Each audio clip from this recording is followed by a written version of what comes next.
That ruby chip tone, though. Hey, no. Come back here. There we go. All right. Getting back to the KFP. KFP Nuzlocke. Hello, NTP. Glad to see you back here, helping out on the sidelines. So, last time, holy shit, it was a fucking mess at the beginning of this playthrough. Having 3, goddamn, I'm blanking on the name. Zigzagoons, right off the bat. Or no, it was just 2. 2 Manzanita and Bonkers, and then we got Anonymous and Aurora, who has unfortunately passed away due to a random fucking focus energy crit. But it actually all managed to turn around when the old rod, which I have considered the old rod to be I don't even bother. I fish, I get a Magikarp, and then I don't use it again. I did not expect to actually get something useful out of this. Now, the problem with this current thing, with Squiggly the Tentacool, Anonymous the Dustox, Hokan the Puchiena, Manzanita the HM Slave, let's be honest here, Iron Vader the Aeron, and Lenaru the Combuskin, is that this team has potential. Like, snagging an Aeron to level it up, that is a ridiculously strong Pokemon to have at this point in time. But the problem is that and this defensive powerhouse that is Tentacool and Tentacruel. I've never used a Tentacool or Tentacruel in any of the runs that I've ever had with Pokemon, but now's a good time to start. But Tentacool and Tentacruel are just absolutely ridiculous. Like, I don't know what their defense is. You are going to be a problem, little one, I can tell. Their defense is bleh. But that special defense is ridiculous, and I'm very curious to see how it will work, because having a defensive Pokemon in a Nuzlocke, I feel, is extremely vital, especially something like this, where special defense is just so high. Although, we're not tanking any Alakazam Psychics anytime soon. But yeah, this team is the definition of a grower, not a shower. And it would, for God's sake, little one. It's gonna take a while for this team to get into any sort of useful viability. You're gonna stay here where you're not bother. So, if I could, I would definitely get the Zigzagoon, try and replace Manzanita, because I don't want an HM Slave. I want another body out there that I can actually use. And I would hopefully like to replace Anonymous, because, like, Dustox, it's fine, I suppose, but I don't see myself... You're being a problem. I don't see myself taking it to the end game unless I absolutely have to. Ow, ow. Alright. Stand up. You're too bitey today. Right.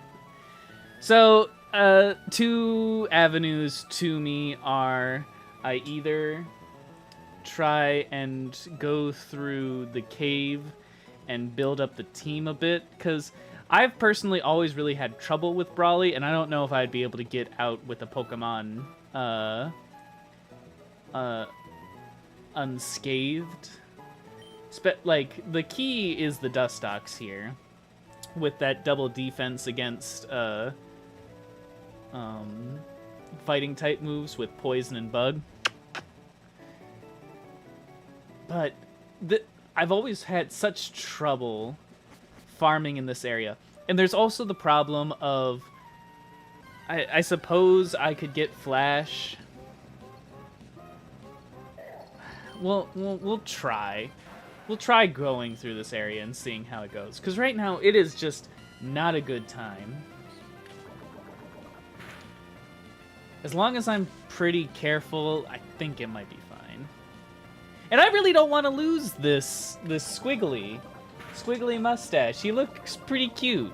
I don't know what the tentacle form looks like, but it would be really nice if we kept it around.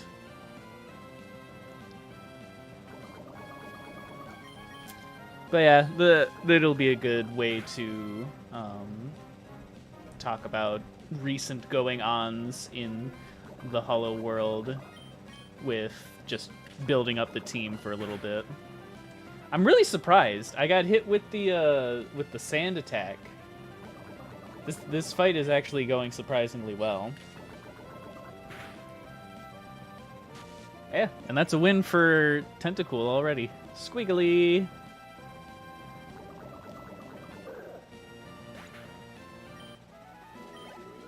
So, I mean, hey, there's way worse places to start. In the meantime... So, like, this cave, I usually go in without Flash, because Flash is dumb and I hate it, and everybody hates it. Nobody wants to use Flash. I suppose I could probably get through just fine just by putting Combuskin out in front, because I feel like it'll outspeed everything that could possibly be in this cave. I feel like having a ghost type would be really nice as well. Just because I think it would be really nice to reduce the chance of any of more of these focus energy shenanigans. Just completely deny that. But there's only a handful of ghost types in this generation. This is Ruby, so I think I could snag a Duskull off the top of Mount whatever the fuck it's called. Like, I feel like I could get through this area. I'd have 2 potions, 2 super potions, and a Combuskin that's really, really fast. Speed 31. Is there anything that might be able to outspeed it? Definitely not. So I think I'll just start by... I'm just gonna rush through the cave and get to Steven.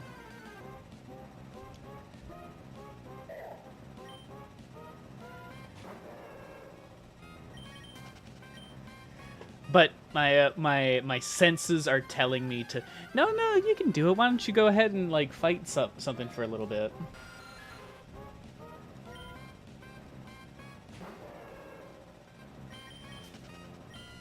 Oh man, it's cute Zubat. Almost feel bad for thinking about killing it.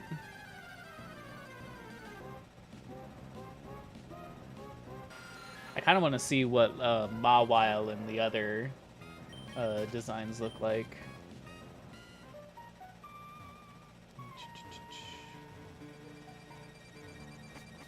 See, that was fine enough, getting through that part.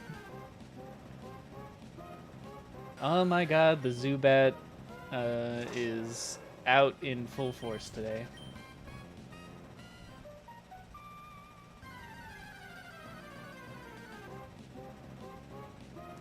Hey, it's an AA run! You know what? I can wipe that out. Oh! It's ground. Thankfully, it's also a really weak move. Oh god, I'm tempting fate again. Okay, we're not tempting fate anymore after this. It sure would be nice if I had a water Pokemon that had water-type moves. Oh.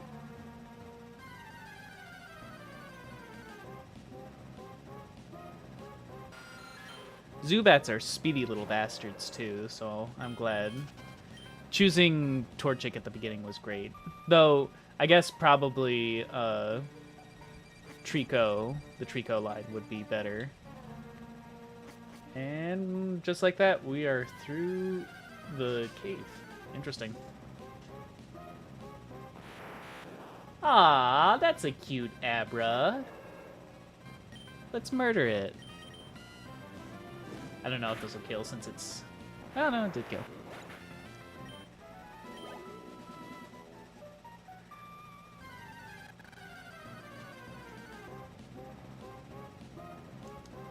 God damn.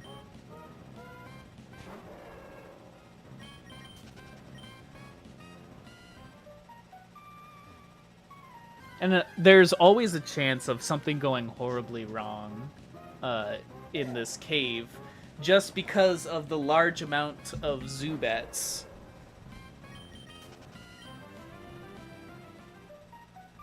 Those Zubats, we will ruin anything, if even Combuskin, if I get way too unlucky with Supersonics.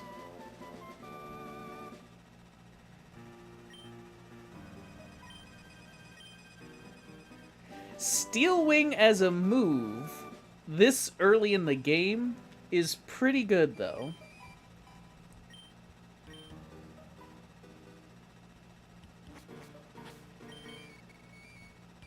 So let's see here. Is there anybody other than Combuskin who would be able to learn it? Oh, nobody can learn it. That's fun. It's fine, though. We've got Aron. So, this is the part where... trying to figure out the best way to boost up some levels. I figured, I thought that it was going to be a lot tougher to get through this cave, but I always forget about the power of running away. I usually tend to fight everything that I possibly can in Pokemon. So the concept of just running and living to see another day has been very it's an odd strategy.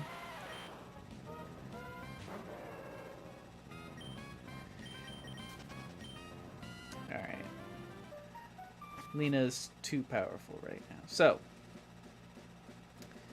I did mention it last time, but I do have the option of just saying fuck this island and going to no, Slateport. Slateport is what it's called. Early and battling some of the trainers there, but at the point it's just best to tough it out for a little bit here. Squiggly is also going to come in handy, just even though the actual defense of the Pokemon is pretty low, having the resistance in poison is probably going to help out a lot. So, this is just what we're going to be doing for a little bit. In other words, though, stuff that has been going on recently. For me, wow, that actually did quite a bit of damage. Okay, I have to be careful about that. I got lucky those two other times. Okay, yep, we are in critical hit range, so I'm not gonna deal with that anymore. As far as I know, Makuhita doesn't have a fighting type move at this level. So I will switch to Aron for right now. God, I can't wait to see this thing evolve, because as it is right now, it looks bad.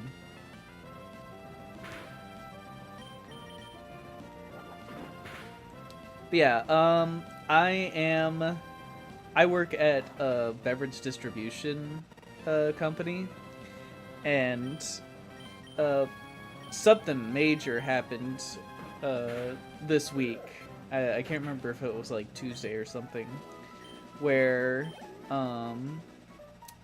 Red Bull has pulled out of us using of us being able to distribute for them, and they're going to be distributing for themselves.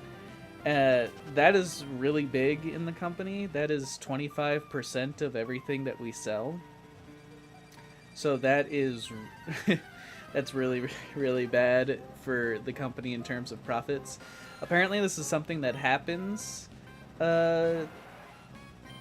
pretty often, in that I guess Red Bull, they build up all of their profits through a distribution company, and then once the sales get to a certain level, they take over for themselves. They cut out the middleman. They see that it's like a profitable area and stuff like that, and then they say, okay, it's worth it enough for us to just do it ourselves. Which, okay, fine. Also, god damn it, why does supersonic always last half a second for the enemy, but for me it lasts 10 million years? But yeah, that's not great. I just came back to the company since I just finished up teaching, and I'm all good there.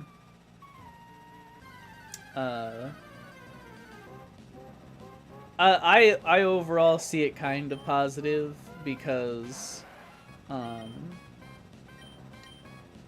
had to interact with a lot of what was going on. Like, for Red Bull specifically, you had to do a lot of... Yeah, it looks bad. You had to do a lot of extra shit with Red Bull. So my workload actually gets way less. So in that sense, I'm kind of glad about it.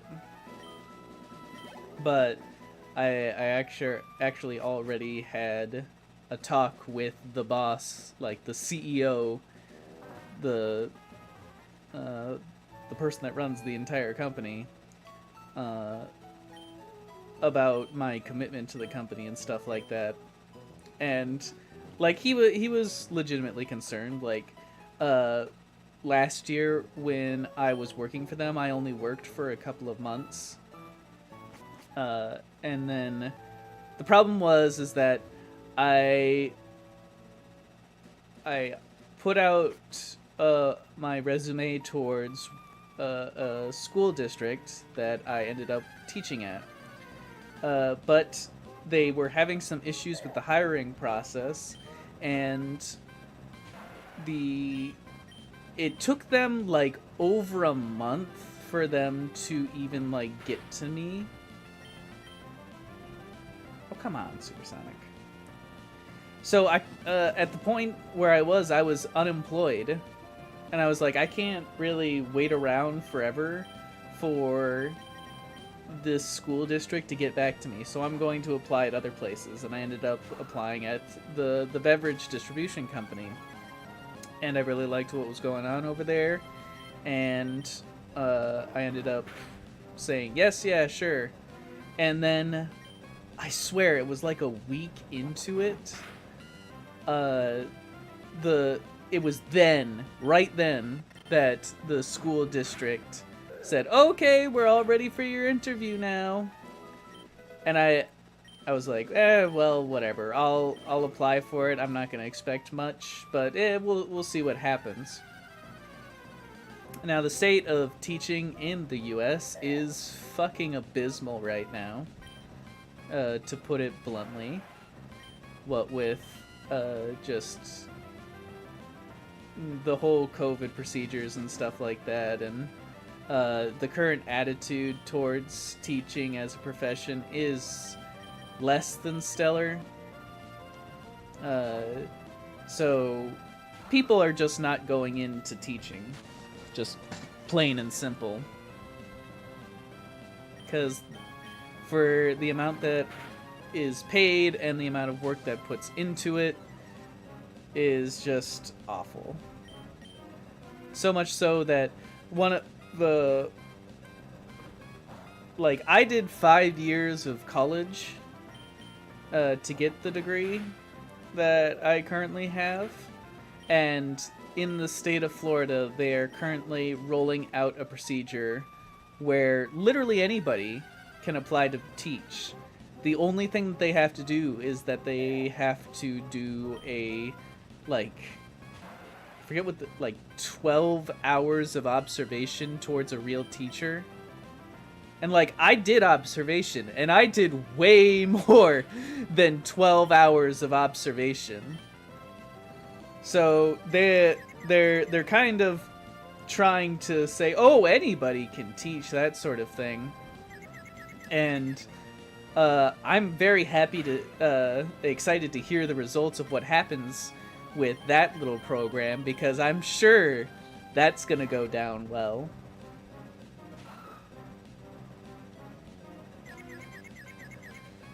Yeah, no. Like, the thing that I hoped when COVID hit and people, like, when school was taken online with Zoom meetings and stuff like that, which I didn't do. The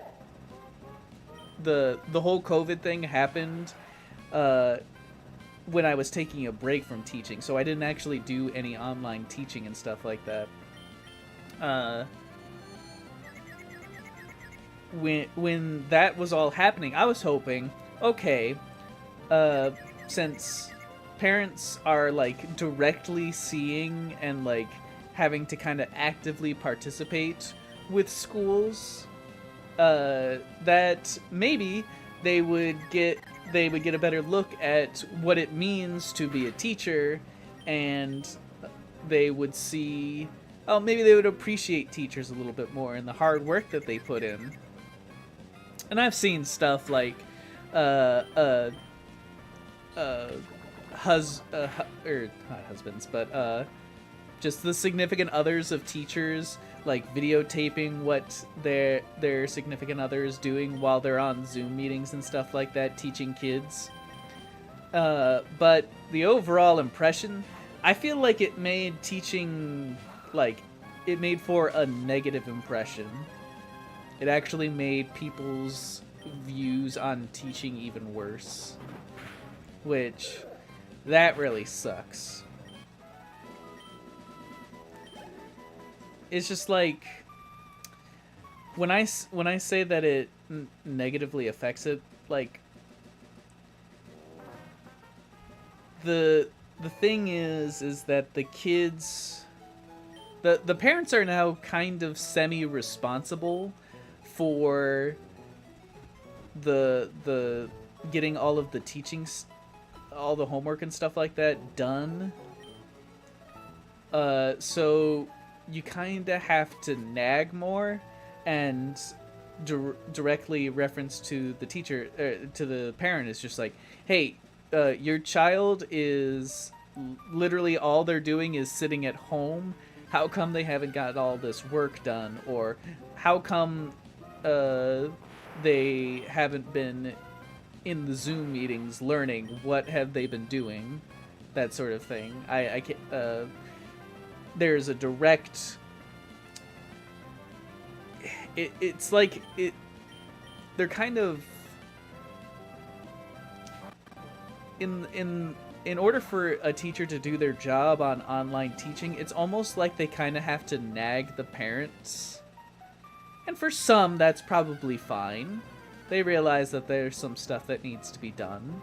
But the vast majority aren't going to be liked being basically observed in their own household and being judged on their parenting ability directly.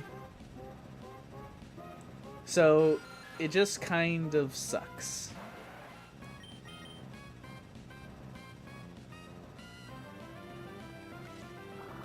Oh man, the breeze from this AC feels so great right now. Oh, that's right, I have the liquid ooze. I kind of lost the point of what I was getting at originally from teaching. Uh, I like fucking fan like Oshi. I fucking tangented off of Red Bull all the way into the state of education as it is right now.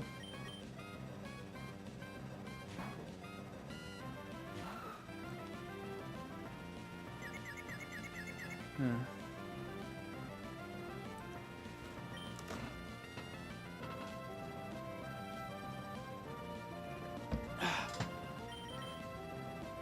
Outside of that, the Hololive going-ons, the last time that I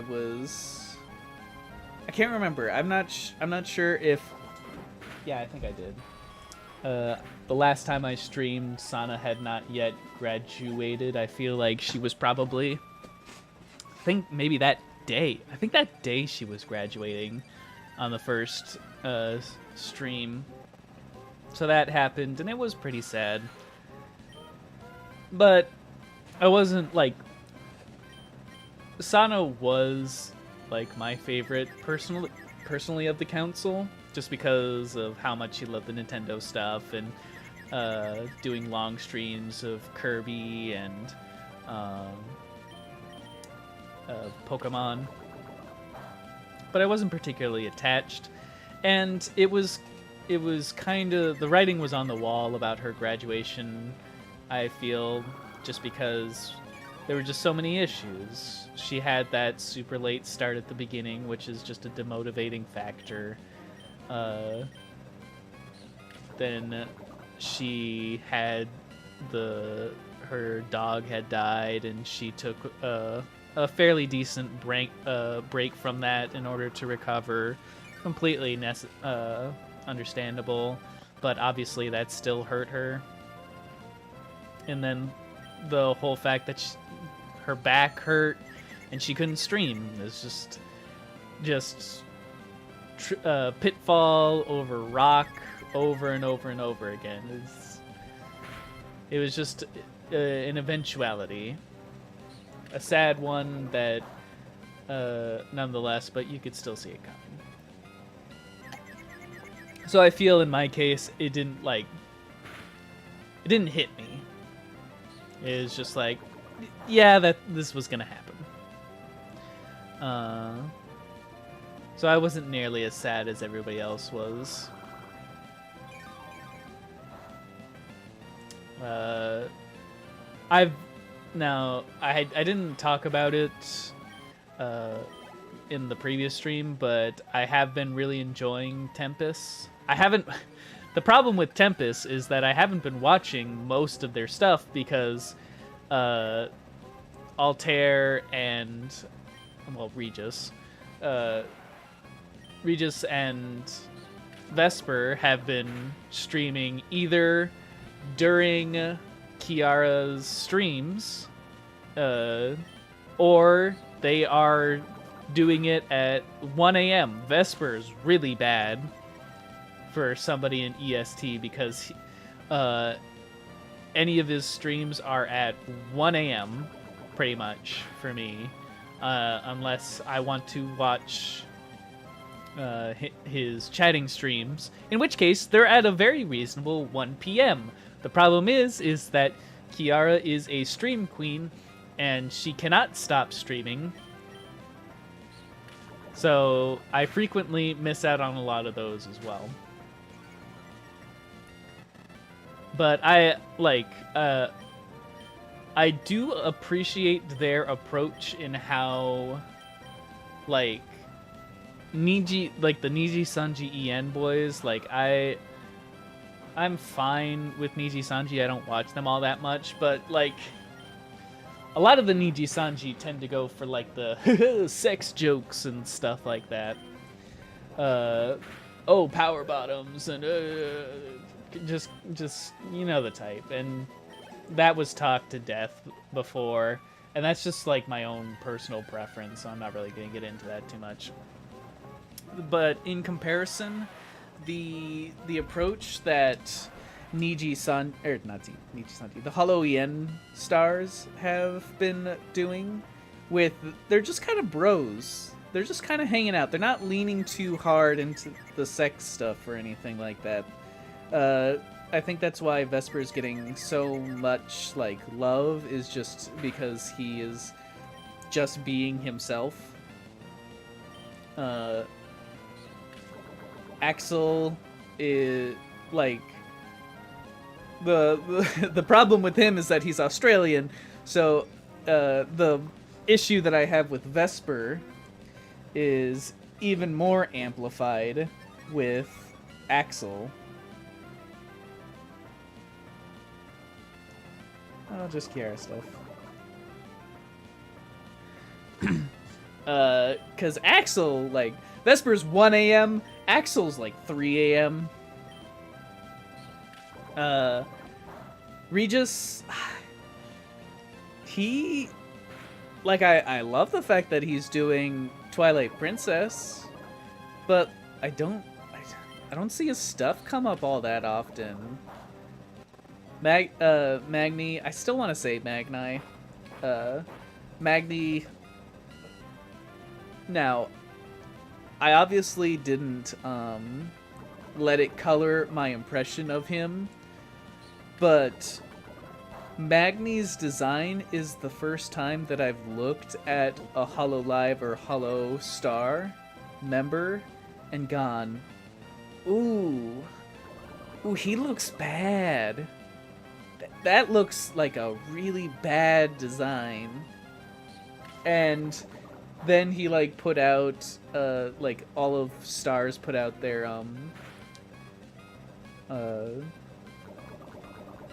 they're kind of like little small demonstration videos of them in movement and stuff like that. And the rigging was bad too. Like, well, the rigging didn't save it. Let me change that. Jujubee, I believe, was the rigger for Magni, and Jujubee has been completely fine, if I remember correctly.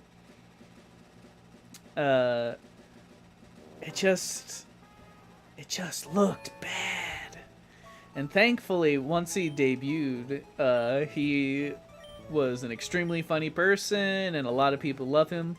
It's funny, because I know a lot of people like really liked Regis and Axel for their design and really hyped them up, and I feel like that the popularity like just ever so slightly shifted towards Regis towards Magni and Vesper after debut for their personalities.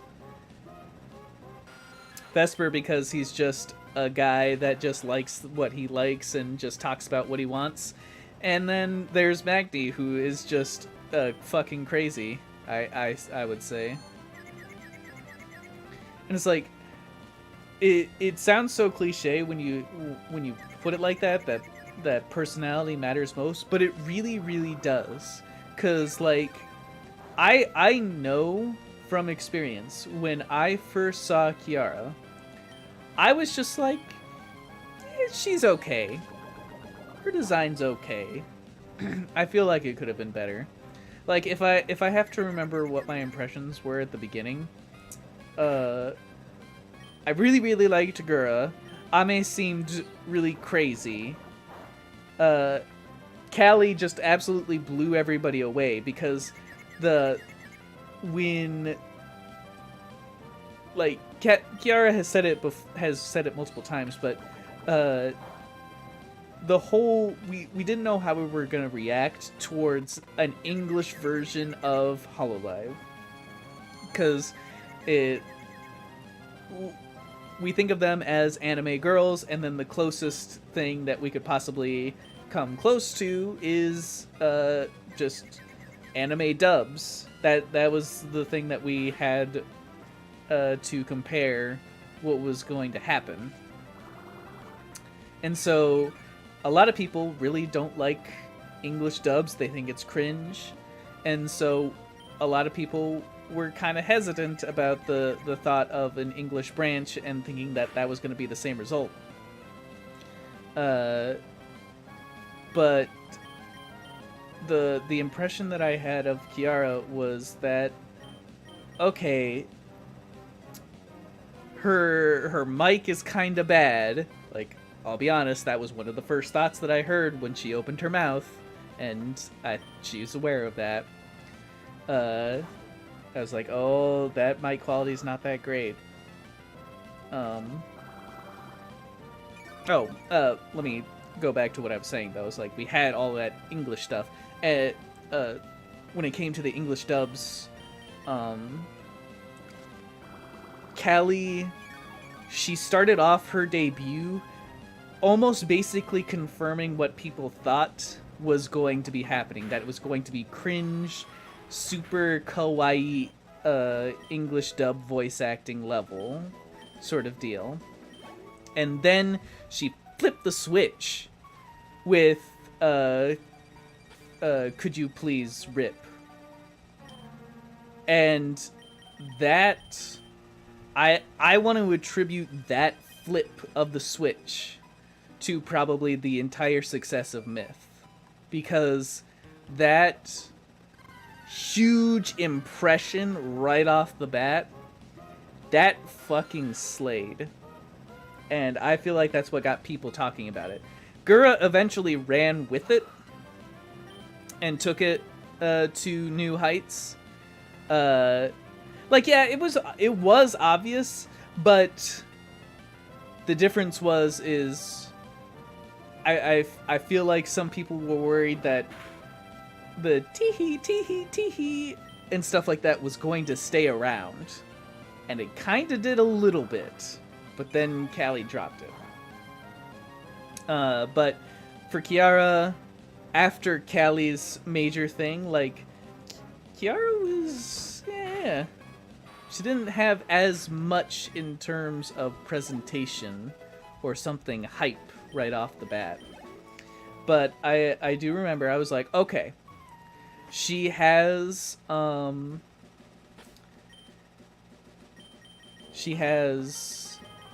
Monogatari as a favorite anime series. I fucking love Monogatari.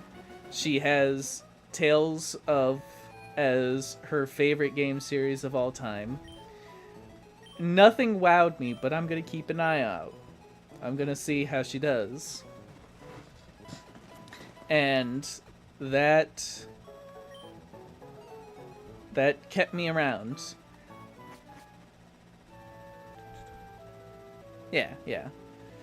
The mic issue was something that got fixed super early anyway, with it being the first month is when she got it fixed. I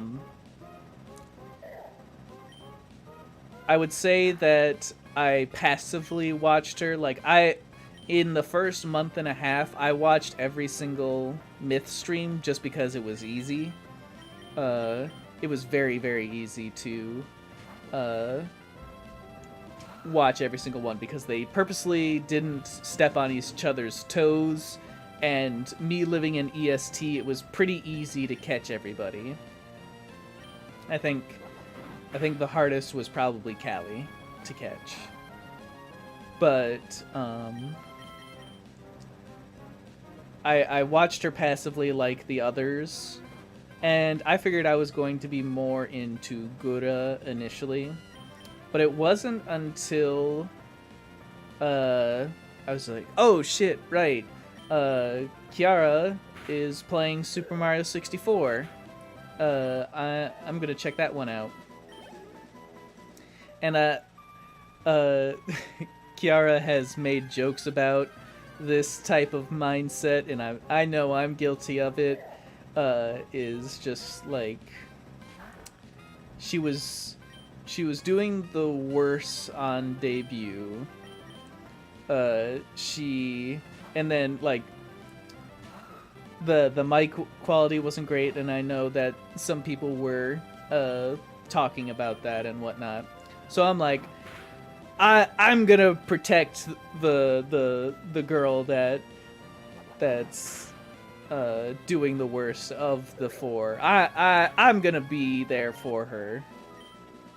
That was my reasoning initially. So it didn't help it in Super Mario 64 when like she was doing kind of poorly and like kind of being upset. Like it was nothing like majorly upset or anything like that.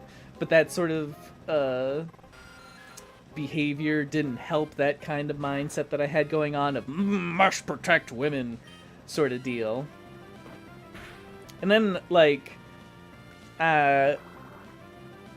even though that was kind of like the initial reason for watching her, that did quickly shift from transitioning into Mario into the JRPG streams.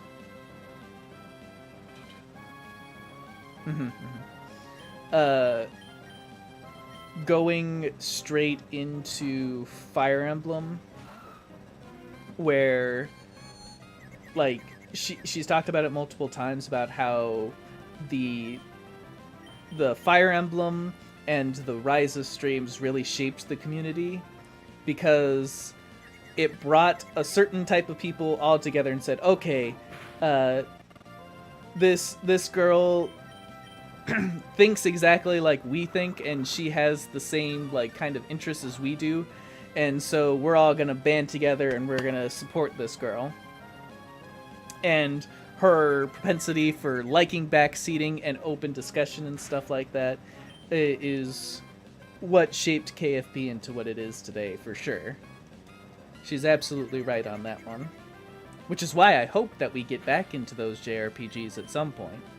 Because looking up stuff to help her in her streams and having discussions about JRPGs, that's the stuff that I really, really liked about the early Kiara stuff. What's absolutely funny is I wanted to be like the go-to guy for JRPG knowledge in the fandom. And then in the Rise of streams, there was this asshole. How dare he that got all of the recognition and love towards Kiara from Kiara about Ryza. Ah, man, this dick. His name was Motion. I know way more about Ryza than this motherfucker. What the hell? Why does he get all... and I did kind of think that for a little bit. And I was just like, I don't know why I had those petty thoughts, but now I talk to Motion all the fucking time, that little bastard. I don't know if he's still on a plane right now, but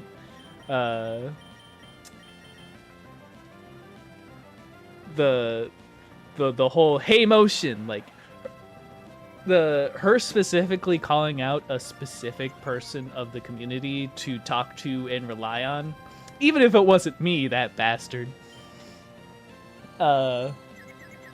Like, there, obviously, I don't know as much about the JP girls. I started off watching HoloLive, the JP. I got into it like pretty much when everybody else did in early 2019, 2020, when Korone started getting big. So I don't know outside of like Matsuri and Liger, or Coco and Taichi, I think his name is, specific like translators. There hasn't really been a HoloLive member that specifically interacts and talks with so many different like members of her fandom like Kiara does. And there are a couple that I can think of, like Risu and that one super chatter that donates 1,000 just to hear the stream notification sound, that sort of deal. But Kiara's the one that specifically calls out so many people and talks with so many different members of the community that don't like provide content or anything like that. They're just fans. Yeah. that might be part of the idol aspect, is not to give favoritism and stuff like that.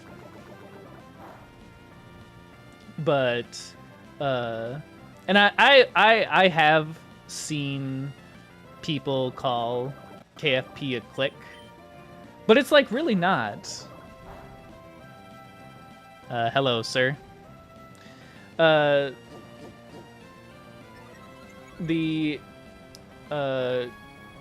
The only thing to become part of KFP really is to just be a semi-active member. They're pretty open to anybody. So long as, you know, they just participate quite a lot. And that's how, like, off the top of my head, that's how Salubrious Beats basically became KFP. It wasn't until the two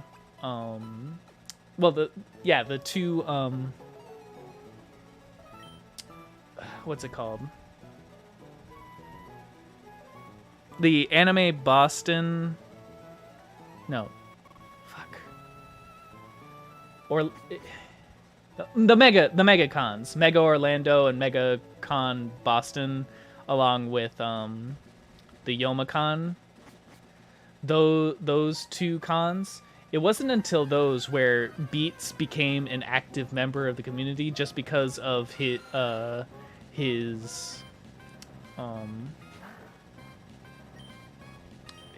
arts and crafts stuff. And now he's like a super active member, and there is a kind of like a KFP con meetup Discord that he's now running along with someone else. I don't remember who it was. You just have to find one avenue or something like that. No, wait. No. It was a combination kind of the little arts and crafts, but the arts and crafts alone wasn't the deciding factor of him being such an active participant of KFP. I forgot. The other thing was Hachima. Hachima was, like, she dragged him out into the spotlight because of his arts and crafts project, of him specifically calling out the Hatones and Hachima. First off with that, I should probably switch off. His cooking. I can't remember exactly what it was he made, but since he's like, oh, Hachima is doing like a cooking contest. Well, somebody from KFP has to make a video about it, and he did. And I can't remember what about it that Hachima was found so offensive, because I know he didn't do it intentionally. I knew that she was just looking for something to make content out of. So that brought him out, because everybody's like, oh, hey, man, did you hear about this Beats guy that declared war on the Hatones for KFP and stuff like that? And that really boosted his memeability and his recognizability, and it just kind of dragged him out. Ili-chan, she's another recent one that I would think of when it comes to being dragged out to be an active participant from lurking, because Ili, she was in that KFP. Oh, my bad. She was in that KFP meetup for Dokumi this year, and so I knew of her. But it wasn't until after, because there wasn't really any Kiara cosplayers at these events. So when there's a Kiara cosplayer that shows up for the meet and greets, that sticks out to a lot of people, and Kiara's definitely going to call it out, and I think she even retweeted Ili-chan's meet and greet photo specifically. So now, like, Ili-chan is just in a bunch of major outlets of KFP, just kind of like as somebody that is just super enthusiastic and cheering on and all that. So that's another one that I can think of. And some people have faded out of the limelight, like Magic that I can think of is one. Aurora, since she's part of this Nuzlocke. There's Azam, who's just kind of become a passive enjoyer of Hololive, which is sad. I wish he would come back, that sort of thing. Oh, man. I've been talking for almost an hour, and I feel like I haven't gotten any closer to leveling up these Pokemon properly. I don't know where it is I'm going to stop the leveling process. I think maybe level 13 or something like that. Take a look at the type of Pokemon that are in the Pokemon gym. Because I feel like Combuskin and Dustox should be able to handle most of it. I'm definitely not bringing out Iron Vader. Man is going to die.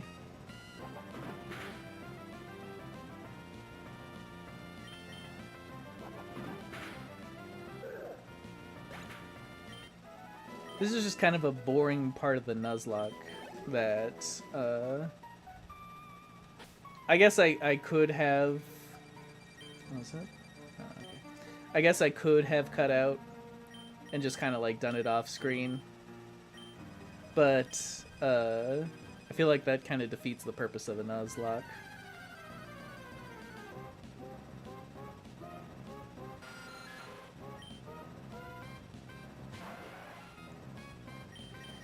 Alright.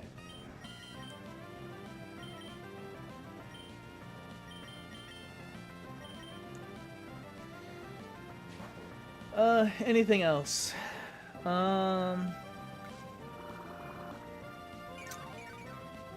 terms of Crunchyroll Expo, I mean, I am a little sad that I went all the way out to Dokumi and the KFP restaurant didn't happen there, but like,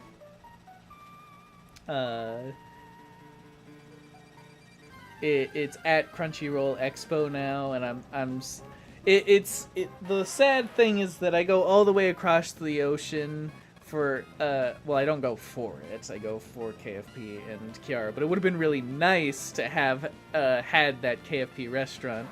And like she said on Twitter, it's a tough thing to do even for big conventions and stuff like that, but the convention that's closer and in my country might as well just be in Europe in terms of how difficult it is for me to get to it.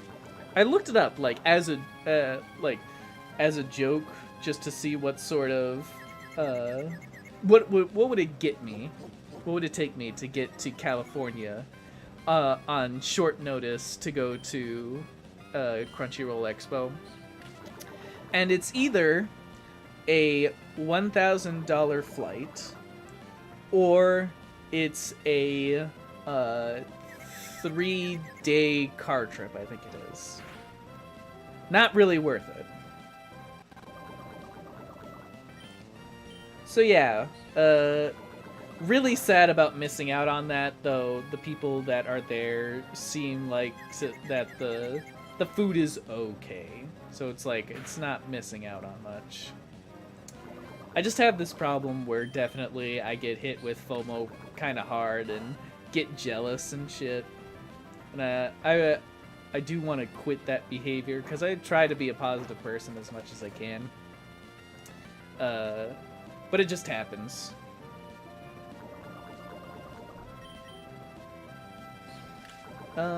In terms of personal goings-ons, I am still getting paid for my contract as a teacher, even though I've quit. And I'm also getting paid through the distributing company that I'm at right now. So I am actually getting quite a bit of money, more so than I normally would be.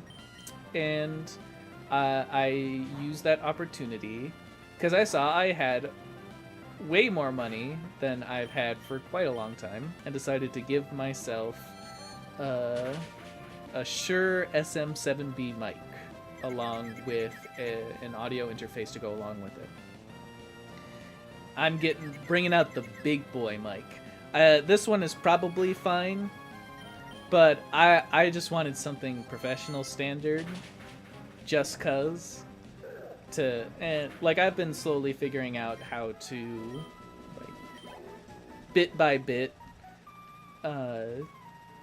increase the quality of streams and stuff like that.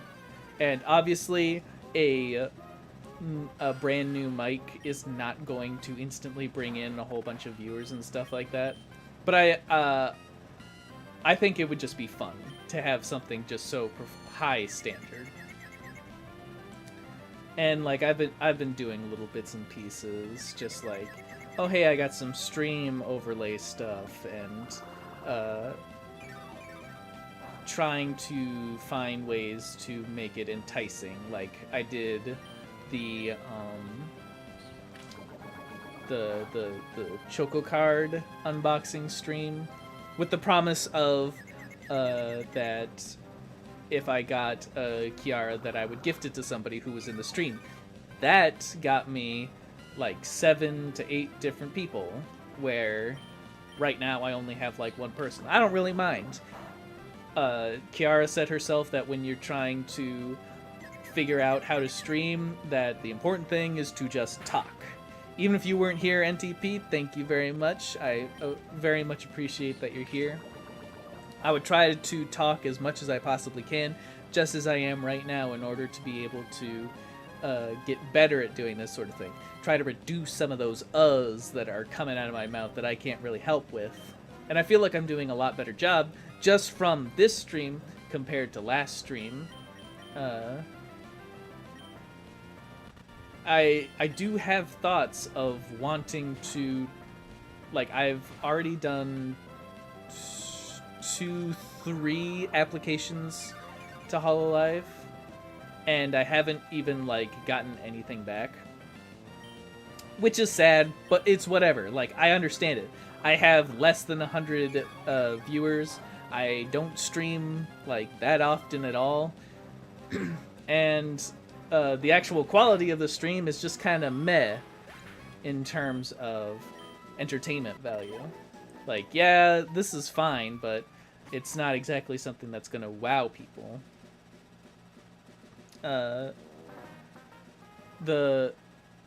Eventually, maybe I will get a wacky woohoo pizza man crazy, just like Kiara is with how she does everything, and I feel like she's a little bit helped because she does have she just has more experience. She has more people in the chat that it's easier to talk with people and come up with content, but I still need to. The problem when it comes with streaming is that I'm currently putting on kind of a professional tone about it, and privately, I do have a wacky side. Like, I think everybody has like a shower personality or a car personality, I guess you could call it. Well, I feel like you're a different person specifically in those two areas for whatever particular reason. I know that I am. I do like singing and like impressions and stuff like that. Not even road rage, just I'm by myself in the car, I need to do something to entertain myself. So I like talk to myself, and I feel like if that kind of person was here in front of the camera right now, it would be way more entertaining. Cause like I've put on voices and stuff like that that would be much more entertaining for somebody to watch. I've never really gotten road rage, although I do live out in the middle of nowhere, where cat I got distracted because of cat fur in the mouth. There's nobody around to curse at. Like, I'm still in a slightly populated, busy town, but you're not really going to find, you're not going to have people constantly crashing into each other or backing up. Like, the city is just, it's simple. So the driving is easy enough to get around. And that's how I prefer it anyway, so I don't mind that much.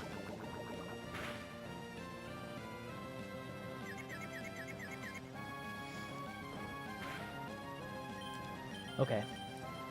I've been pretty safe in terms of making sure that all of my Pokemon do not have any chance to die whatsoever. Thankfully, I don't think I've been hit by a crit once this entire time, so I'm very happy about that. I was getting crit a lot last stream.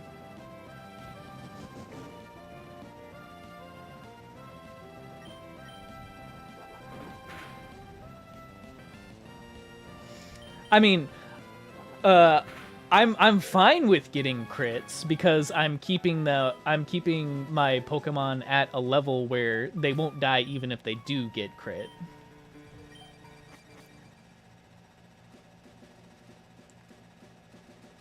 So long as I'm being safe about it, I should be fine.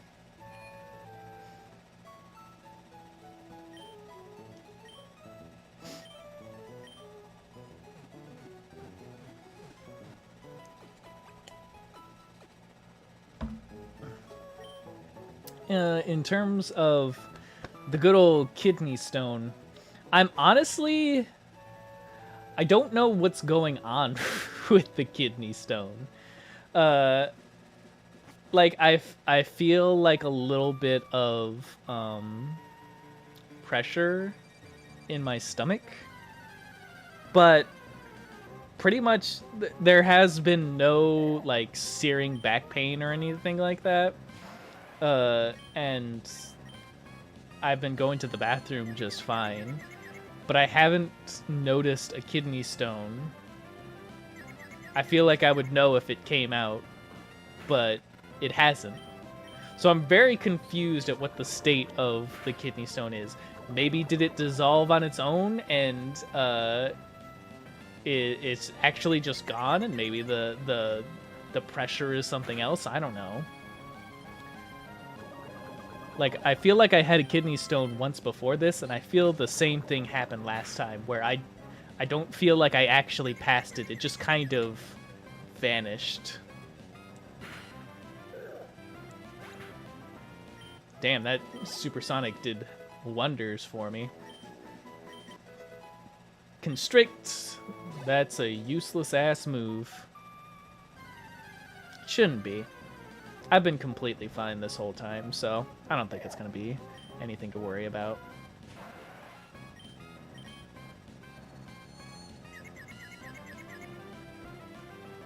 I've gotten a lot of notifications on Twitter. Oh my god. Can I ever look at this phone when there is not cat hair on it? Oh, I didn't even notice! Oh, Yago!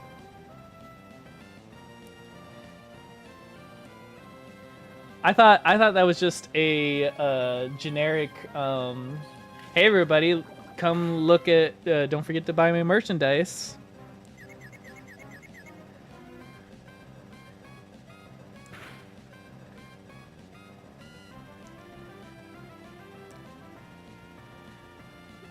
That's a huge ass blanket.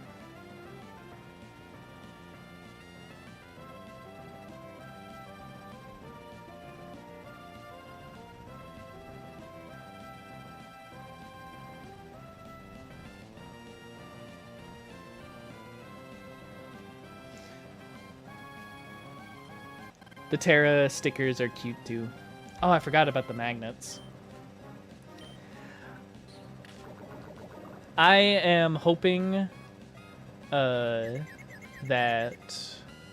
Damn. I'm hoping that with the HoloLive shop, that maybe things will get to me faster than they did last year with the birthday merch. The birthday merch took quite a long time because of goddamn fucking Geek Jack. God, I hate Geek Jack so much. I've usually been pretty like, it gets here when it gets here. But the birthday merch was the first time where I'm like trying to keep updated with it and figure out what the process is going with that. And Geek Jack was just disappointing on all levels.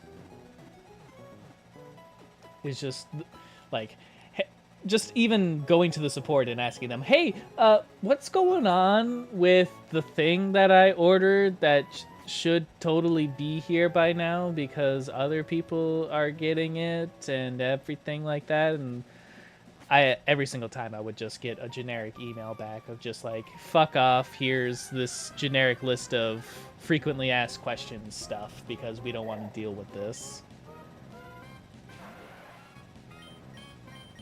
Very, very unhelpful.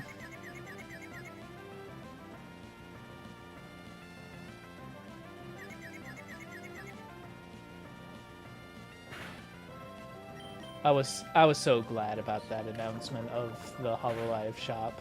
I feel bad for the KFP that still have to use it because you guys live in Europe and stuff like that. But it is so much better to deal with the HoloLive shop.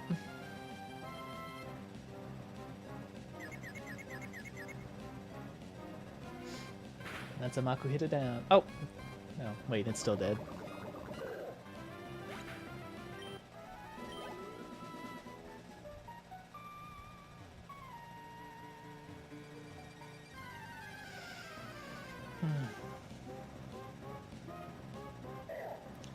Although, yeah, I feel bad because, like, I saw recently that the Fate Grand Order app, the global app, just became available for a bunch of different countries, and it's just like, I just noticed that it was basically the entirety of Europe for the most part. So, like, when places like Fate, or even Nintendo to a certain degree, just basically don't even treat Europe as a country that exists. Damn, that's gotta be fucking frustrating. Like, I complain about the, like, the conventions that were in America last year were great because they were spread out pretty evenly throughout the country, and I get the impression that this year they're just, it feels like they're focusing on just Crunchyroll Expo. Salubrious Beats said, I don't know where he's getting his source, that he from Callie and Ame, that they're thinking about other conventions as well, but I feel like it's pretty clear that they're gonna be focusing just like I find it hard to believe that with all the effort that they're putting into Crunchyroll Expo, that it's, even if they do other expos, it's not nearly going to be as widespread as it was last year. They have some options, but I feel like they're quickly losing out on them as the months go by. Like, I feel like if we don't get any news about anything happening in August, that's pretty much it. That it's just going to be Crunchyroll Expo, it's going to be all the way across the country, and I might as well be in Europe for something like that. which sucks. Like, I can't make a Dokumi trip to everywhere. Europe, like, you get Dokumi, but that's pretty much it. Australia is lucky enough to have Smash Con, and Kiara's, like, winking that Crunchyroll Expo Australia is probably also a reality. I don't know what the state of Indonesian conventions are for ID girls, quite honestly. I haven't heard anything, so I think Indonesia is not feeling is feeling pretty drought riddled as well in that term. And then JP just gets all the wealth in the world, but they're locked off because they're goddamn Japan. Like, goddamn would I have loved to have gone to Third Fest.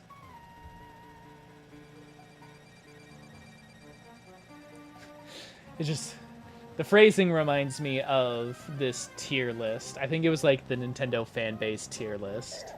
And one of the tier list was like, something like, would be upset unless they had everything. It was a very raw tier, and it was stuff like Pokemon and Fire Emblem, I think, in that tier, because those fans get a lot of shit, and they still always complain about it. Pokemon especially, like, I'll be honest, we get a lot of Pokemon games, and Pokemon is, since it's the largest multimedia conglomerate out there when it comes to the games and the anime and just all the side stuff. Oh, hey, there's a critical hit. Dear Lord, do Pokemon fans just have so much.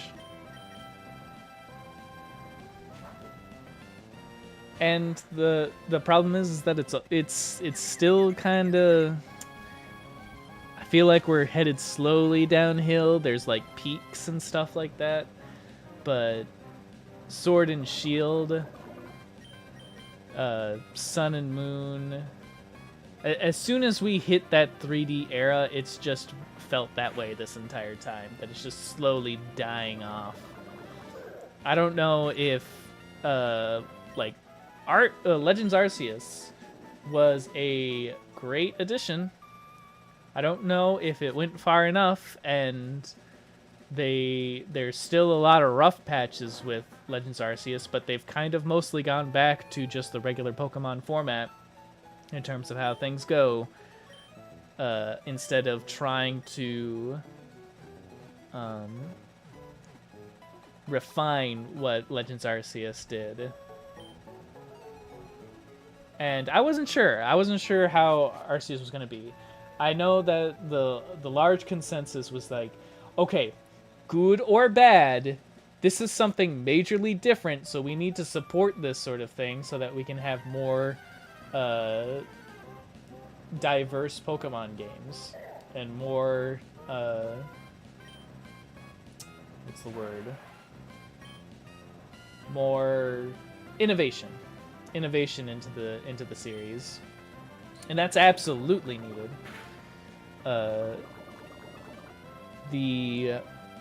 And you can feel a little bit of that. The Pokemon Company and Nintendo are kind of feeling things out, where this open world Pokemon that fans have been talking about, that will solve the series' problems and make Pokemon good again. They're trying it to see if people are really, if that really is the case, and I'm not feeling it for Scarlet Red and Ultraviolet, or whatever the fuck these games are called. I can't remember. What even is the point of Constrict? And the thing is I've seen this situation once before. and that was in the Mirror's Edge series, because the first Mirror's Edge came out, and it was all just a parkour-based run, don't really fight sort of deal. I should probably put in Hokan.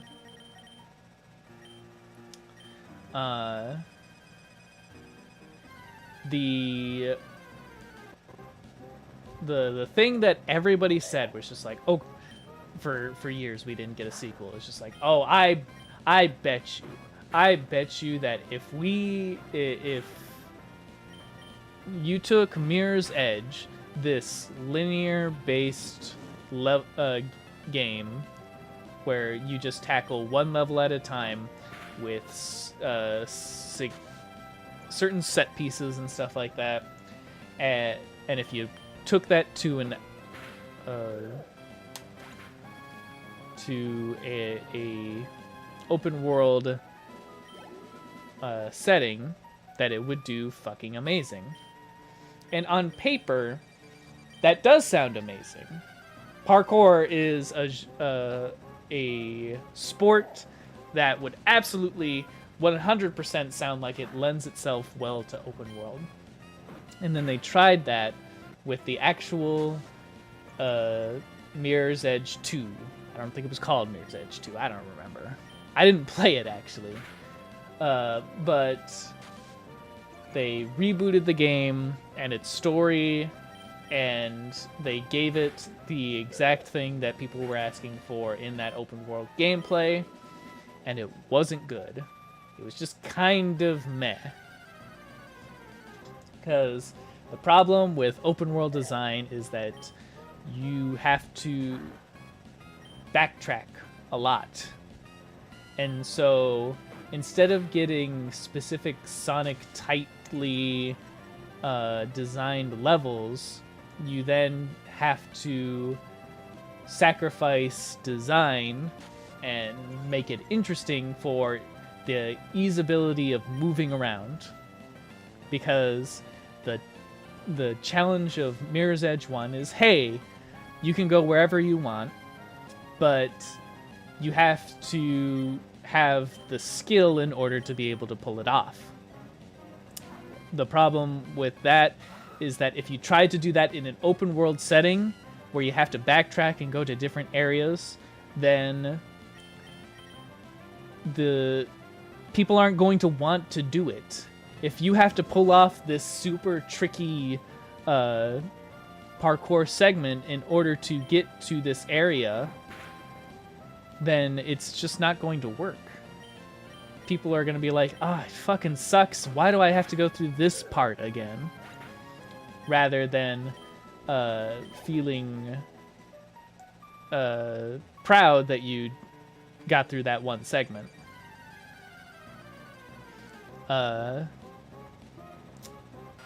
So I don't blame them for doing it, but then they decided, okay, let's go for just more simple obstacles so that the player doesn't feel too worn down from all of the parkour. And that's completely fine, but the problem is that it kind of homogenizes it, and it makes you feel like, what's even the point of going through this entire area? It just feels like busy work. And like, I have huge problems with a lot of open world games, honestly. I was always more of a fan of eschewing the entire open world design in favor of making sure that that linear based design I feel is way better. Hey, Kane. I played exactly one open world game to completion. Well, almost to completion, and that was Assassin's Creed 2, the original one. And that one was a really good game. I really enjoyed it, but the amount of time that I put in going around and trying to find everything that also had the absolutely infamous, insane challenge of collecting those 100 feathers, definitely, like, when I was done, I was just like, I'm good. I don't need to play another open world game. And I personally, I don't know how... Like, it got even worse. I did try. I tried to play the Assassin's Creed after that one, but I can't remember what it was called. It started with, like, A or something. Assassin's Creed Ascension, or I don't know. I think Brotherhood was the third game. Yeah, I did. This is Moemon. I figured it would make it more interesting.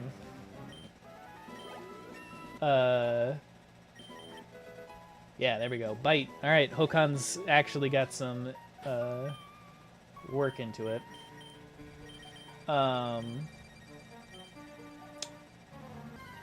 I played a little bit of the sequel to Assassin's Creed 2. And then I got to one of the first, like, tightly designed levels that part of the main story, and I was like, yeah, sick. I'm super into the tightly designed levels, so this should be pretty fun. And I went through it, and I got through the level, and it was pretty decent.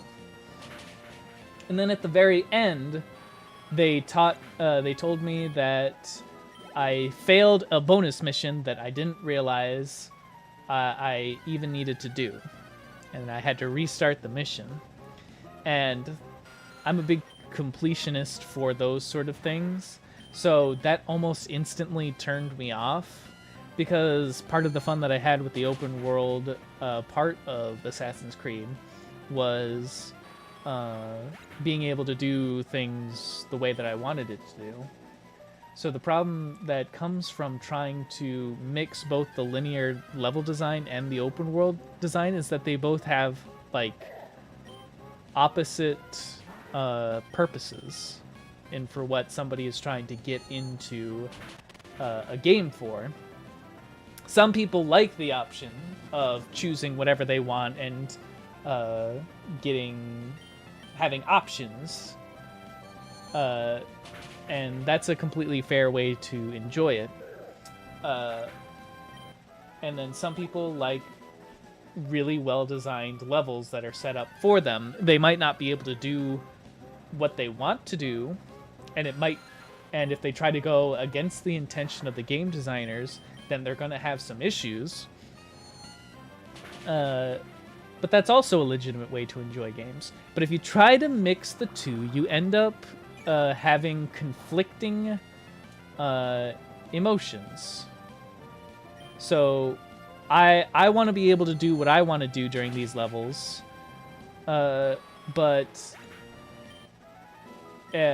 which the game lets me do up until you force me not to be able to do it, and then it just becomes kind of irritating. Yes, please, Gust. Change that for tackle. Yeah, Hitman is different in that they set up this... It is the intention of playing Hitman to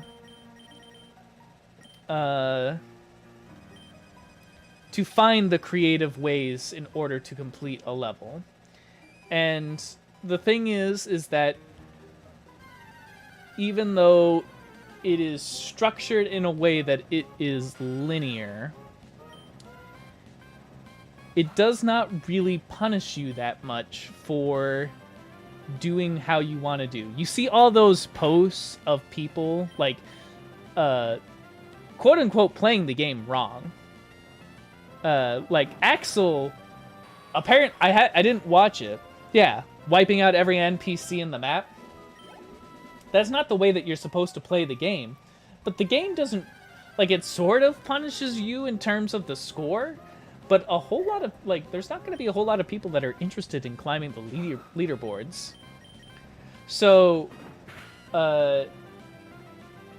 being able to just wipe out every NPC, just say fuck the actual game, is a legitimate way to enjoy the game, because the game is perfectly fine with you doing that.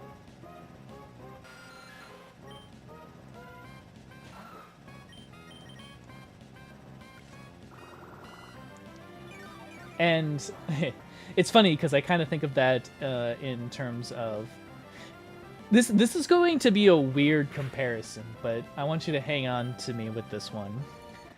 Hitman is the Fate Stay universe, the Fate Stay Night Type Moon universe of games. In that, just as it is a legitimate way to stealthily like poison a drink or find a specific sniper spot that is conveniently placed in order to be able to take out your target and do all of these really crazy things in order to disguise yourself and get out without anybody realizing that you were even there to begin with. It's also a completely legitimate way to just fucking bring out a gun and murder everyone. It's going to be really complicated, but you can do it. It's a legitimate way to play the game. Now, when I say that this is similar to Fate or Type Moon, is that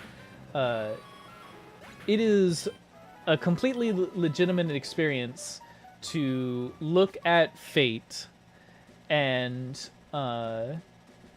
get really deep into the world that Nasu puts together.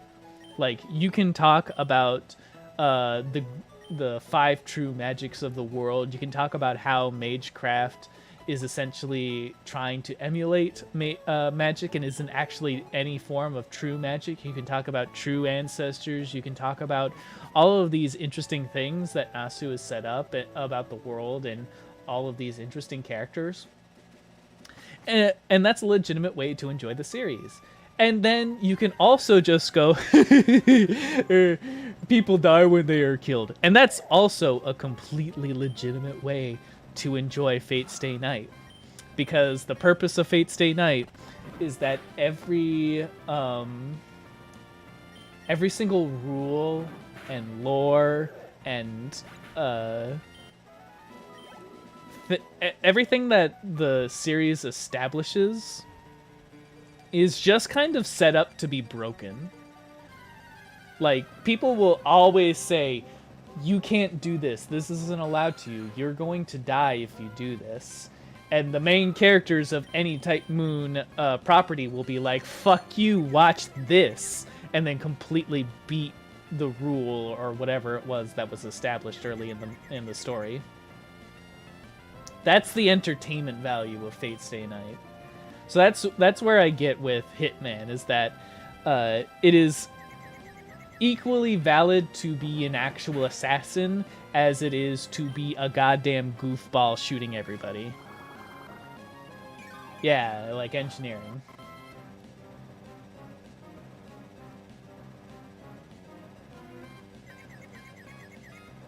It's the epitome of that Fist of the North Star meme where Kenshiro is just like, you call throwing explosives a martial art?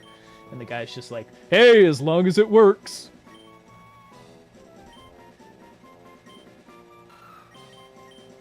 Alright. Definitely get rid of tackle.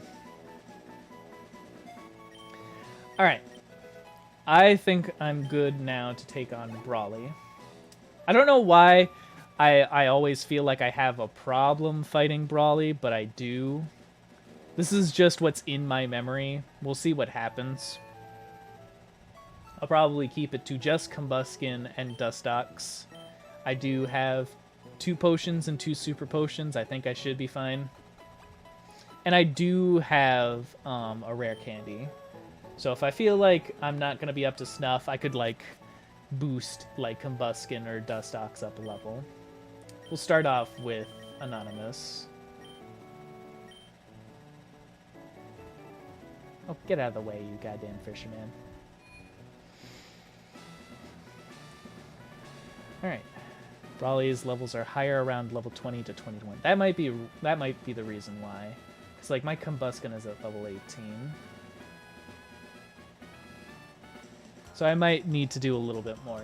I might just power level like Dustox and Combuskin to level 20 if I feel uncomfortable about it.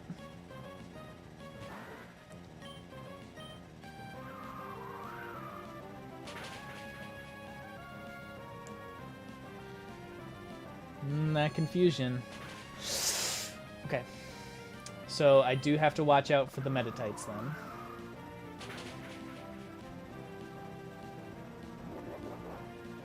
Oh, fuck. Okay, no, I don't have a Talo. So, does Bide... Bide activates on the turn it starts, if I remember correctly. So, that is a big issue. So, whatever damage that Dustox... Well, yeah, activates at third turn, but it soaks up the damage that it takes in that turn and then dishes it out. So I won't be able to kill with Gust. I don't think Bide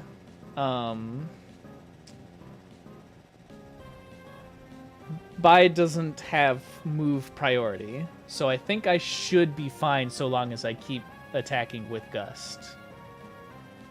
If I remember correctly.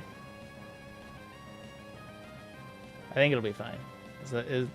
Am I thinking that correctly? Because it will definitely kill in 2 turns. Aaron could tank the hit. Oh, shit! I meant to... Okay, no, that's actually fine. That's fine.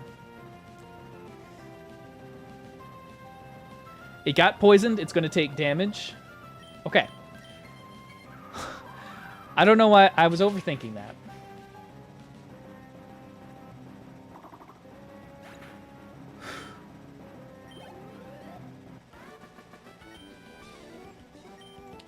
So, from what I've learned, is that I'm not ready. That, like, if the grunts are already out-leveling my Dustox, I should probably grind a little bit more. I don't want to do it, but I have to. I'll try to power level the Dustox.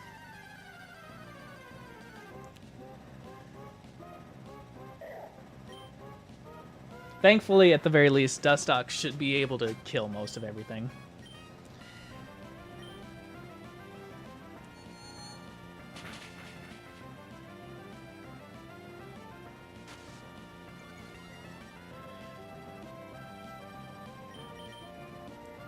God damn it.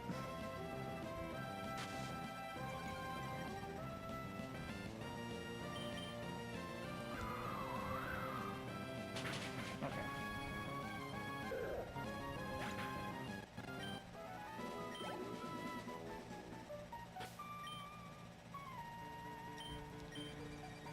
Brawly is...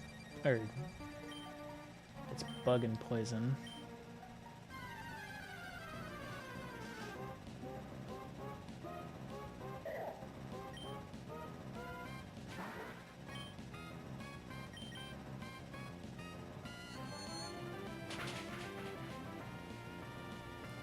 Once I level up Dustox Anonymous to another level, it should be fine, because I'm going to be able to one-shot the Harayamas, or the Makuhitas, and basically just kind of grind out through everything.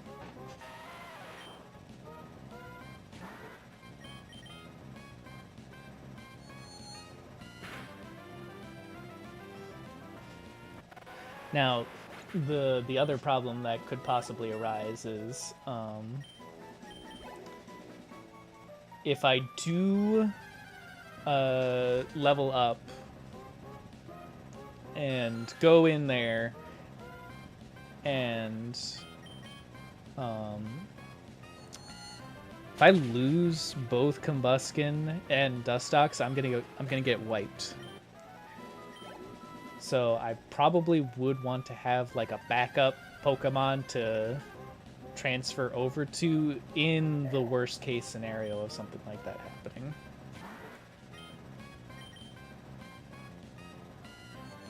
Okay, this should one-hit Makuyeta now. Yeah, good. The grinding is gonna be way quicker now.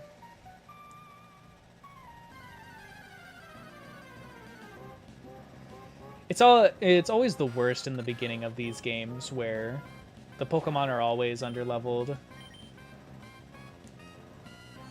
And there is just a little bit of grind to it.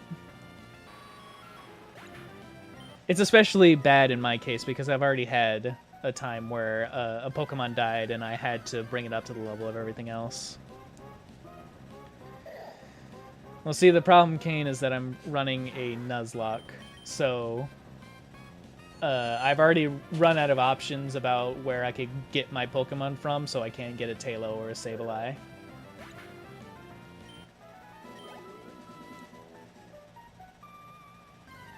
I have these 6 Pokemon, and then in the box, I think I just have a Zigzagoon. Oh, I don't have a. Do I have a Wurmple? There's the EXP share. I kind of forgot about that. I know I don't use the EXP share, but I guess for the purpose of a Nuzlocke, I probably should, huh? That is something to do.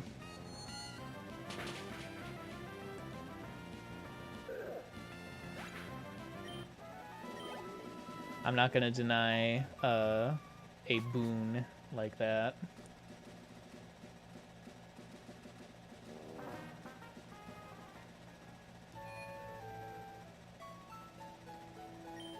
Man, I cannot believe that I actually managed to get, like, talking for a good hour and a half there, just off of tangents alone. I've done pretty well with talking about certain topics. Like, if you get me to talk about, let me go to Petalburg. If you get me talking about Tales of, I can talk forever, probably. It was one of the things that I thought about maybe talking about with Kiara in the meet and greet, but I decided to just go for kind of like a heartfelt cringe sort of discussion. I'll always remember it, where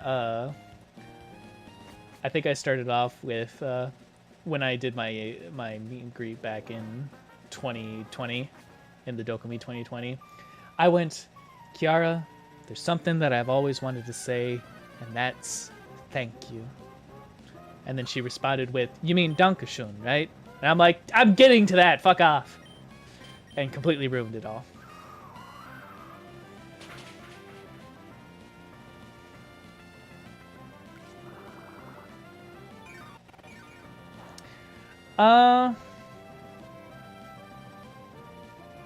I think I was kind of nervous, but I knew that she's a geek and a dork, and it would be pretty easy to talk to her. So I think when I actually got into there, I was pretty much playing it cool.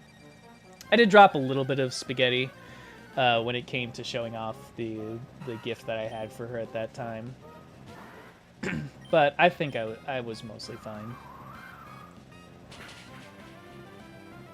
But I would definitely love to have extended conversations with her about, like, Tales of and stuff like that. Because when it comes to the games and stuff like that... Okay, while I'm walking over there, Kane, where the fuck actually is the EXP share? Because I don't actually know where it is.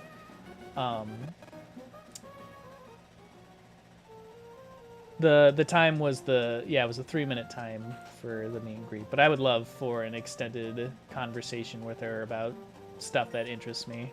The Devon president.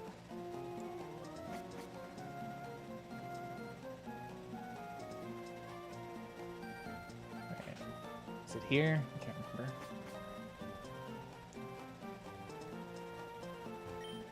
Cutter's house. Where the fuck is it? I'm blanking so hard.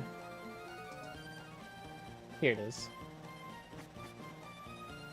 Oh, I did. Okay, yeah.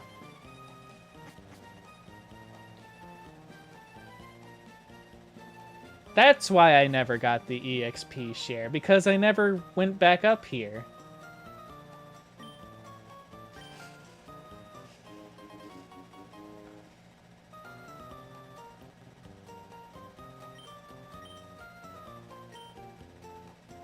Oops. So, the Pokemon that I would probably want to have the EXP share is Squiggly. Because he would be, since he has poison, he would be able to deal that. Where is it? There it is.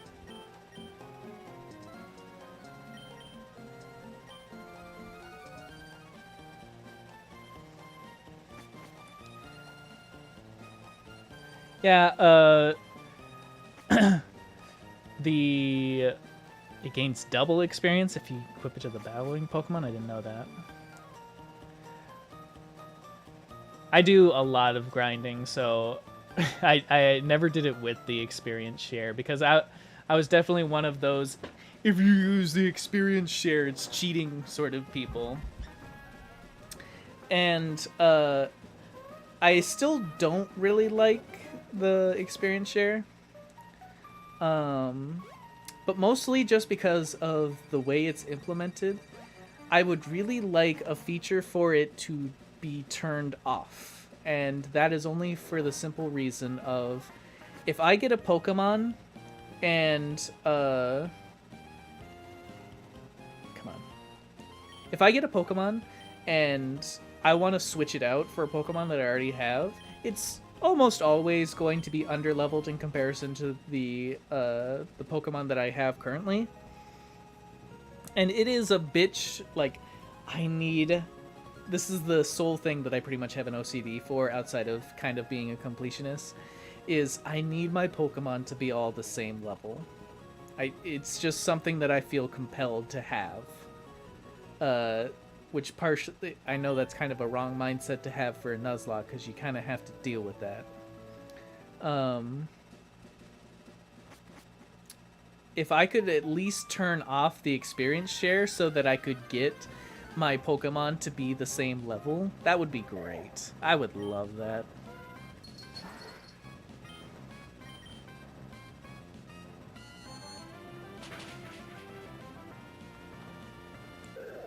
Hello, Kito Kato.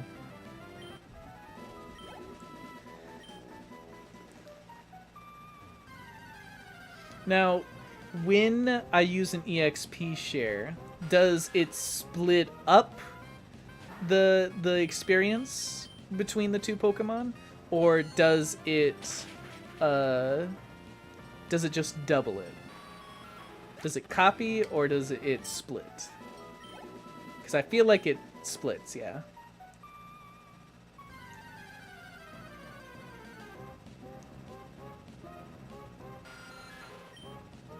So in the way that the experience share as it is right now, it is definitely more balanced than what is currently happening with the EXP share in the modern games.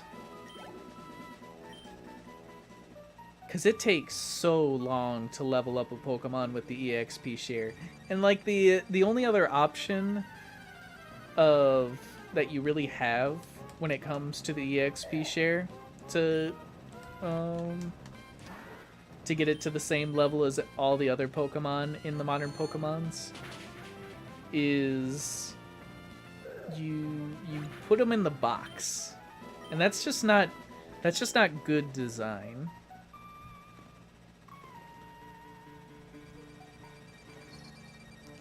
Little Kito Kato right next to me.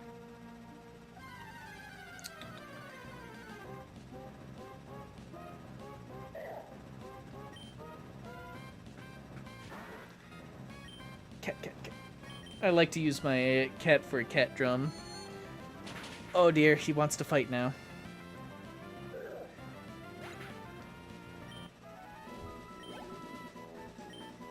Oh no, he's got me hooked. Oh shit.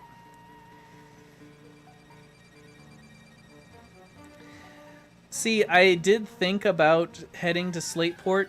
What are the levels? Ow, ow! Of the Pokemon that they use over there, though.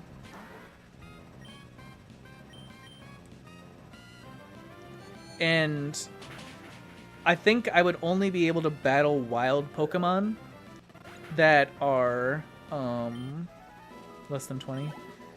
I would only be able to battle Pokemon in the sea, because I think Team Magma and Team Aqua, let go. Team Aqua and Team Magma block the route up, so I can't fight the Pokemon in the wild grass there. So I would have to fish, if I remember correctly, if I wanted to fight higher level Pokemon. I'm currently nursing a cat that is biting the shit out of my arm. Ow! You son of a... Can you let go? He's got my sleeve hooked, and I can't do anything about it. Oh, there we go. Small patch of grass to catch Electrike. That is a thought.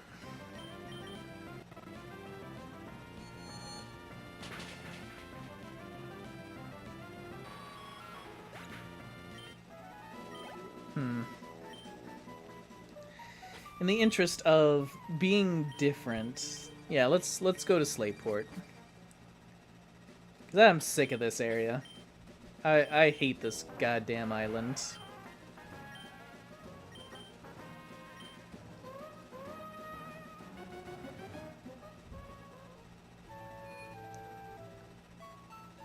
Who knows? Maybe we can get a.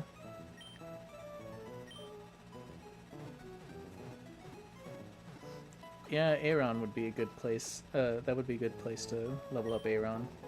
Safely, too.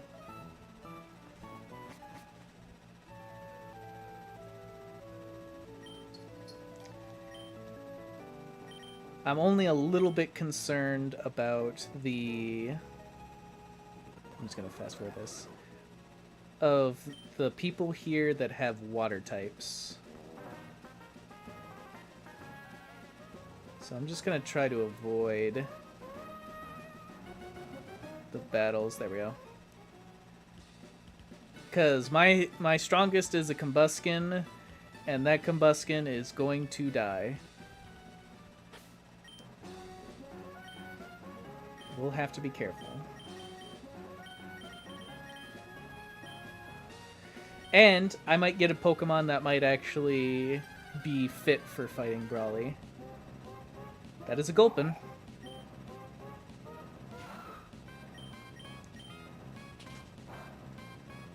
Yeah, this is a good idea, Kane.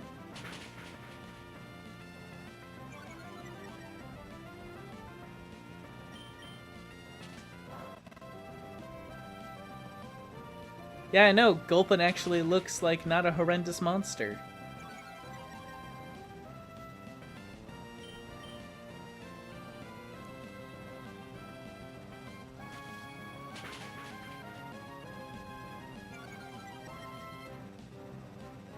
Oh, do you want on my lap? You look like you want on my lap. Zero, Zigzagoon, Wingull, Matchup, and Lotad.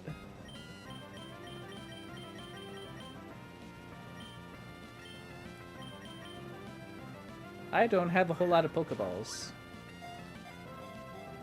1, 2... Shit.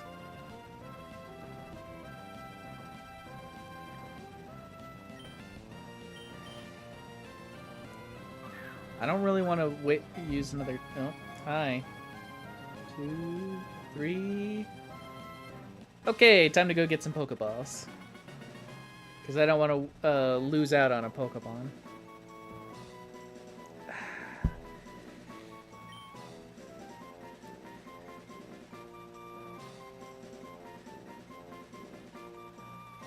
Manzanita have a skill? Oh yeah, that's right. Alright, but first we gotta name this Gulpin. I'm not sure. Do I want to switch out Gulpin for Manzanita? Probably. But anyway, this person's name.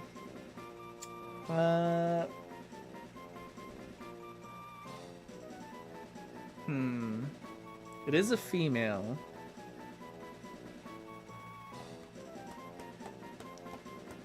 Kaz?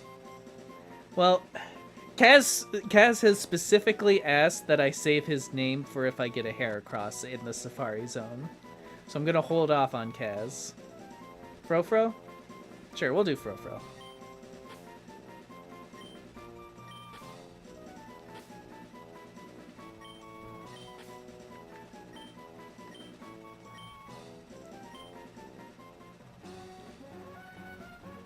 Hey, there's always a possibility. You don't know that.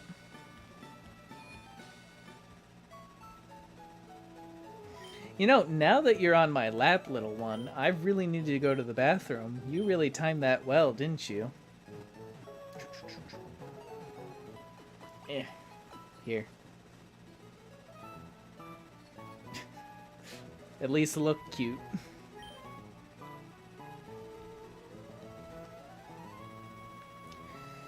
So let's see what Frofro's got. I have used a Gulpin and a Swalot before. If somebody was toxic, maybe I should have named this one Rando.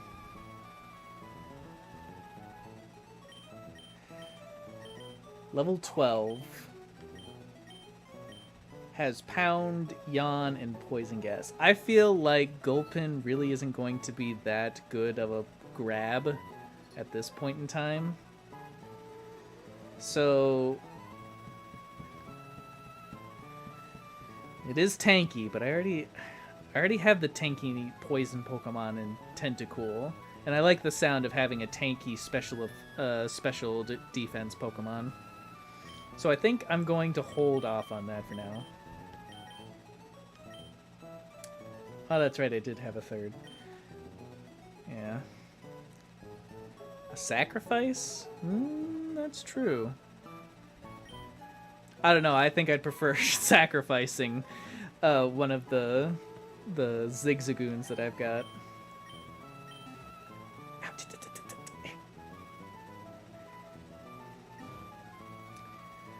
So for now, I think I will keep leveling up Pokemon. Oh, what am I doing? I already did this.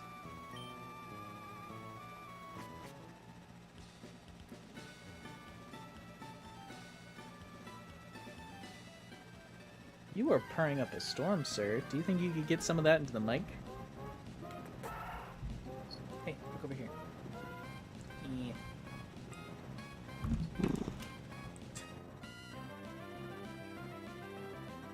Come here. Purr into the mic.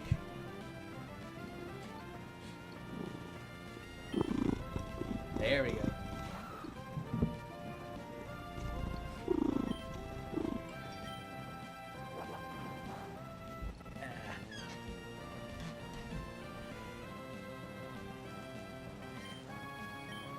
What did Metal Claw miss? I didn't even notice. Yeah, he's a very loud purr.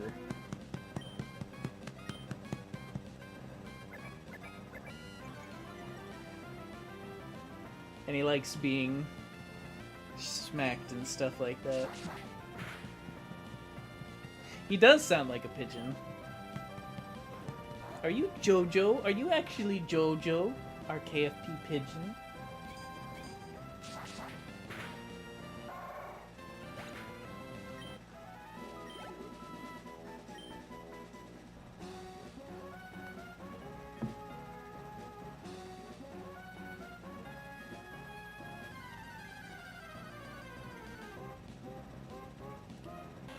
Ah, that is a super cute Wingull design. I'm super mad that I didn't get one now.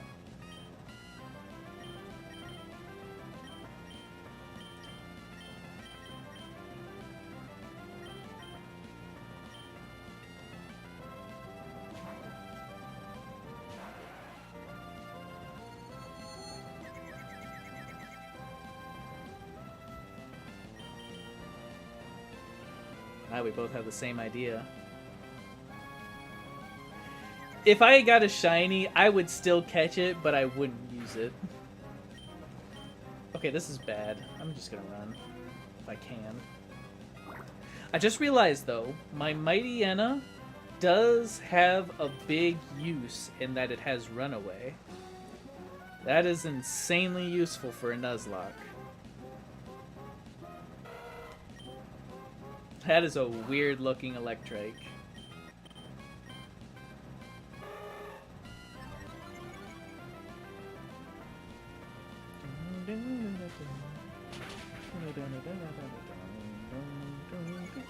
What, you don't like that?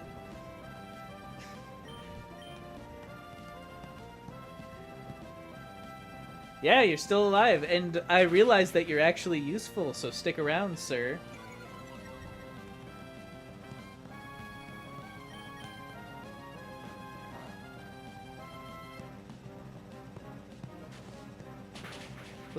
Let's make the goal of this stream to beat Brawly, I guess, because I don't know if I'm gonna be able to beat anything else with all of the grinding that has to be done.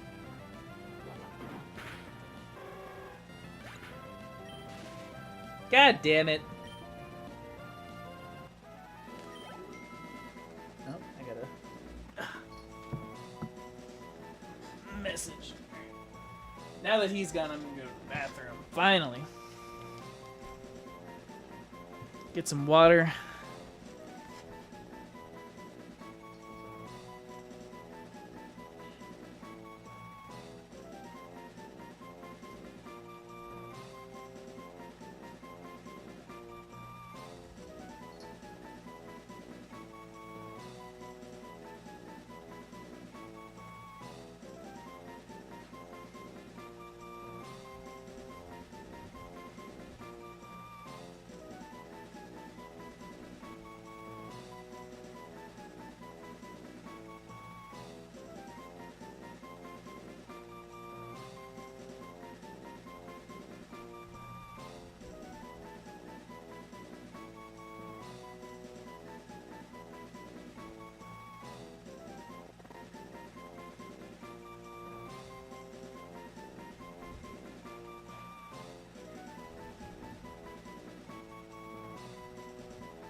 Tempted. I'm just gonna go back and heal that paralyze. Thank you for the welcome back.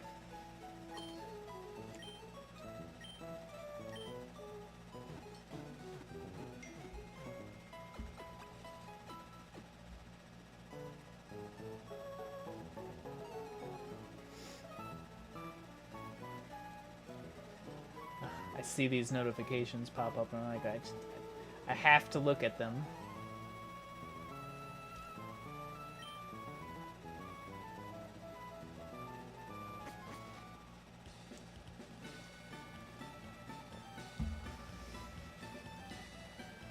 Alright.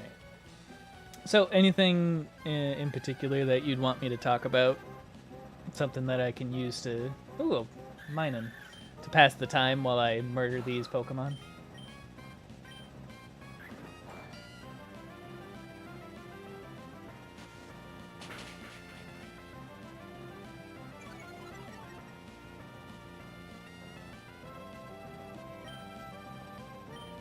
I don't know. I particularly saw Cane Knot in your name pretty clearly. I'm surprised that that's an issue that you have.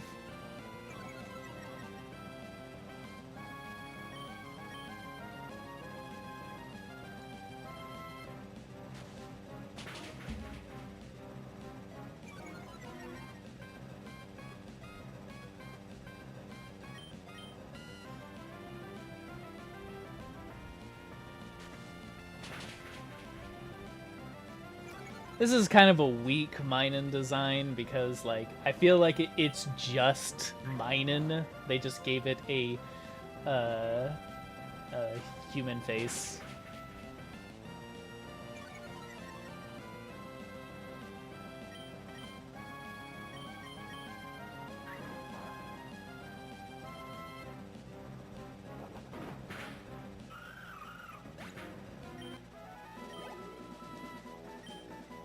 In the interest of saving time, I think I'll hit the speed up on this, cause like, I don't feel any danger of losing Aaron.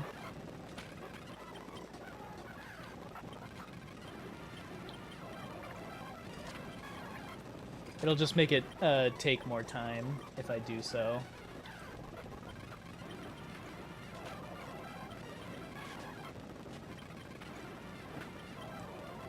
Yeah, it definitely is better. I can already feel that.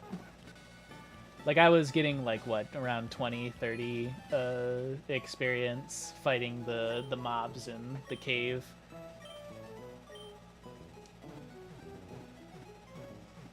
So if we're...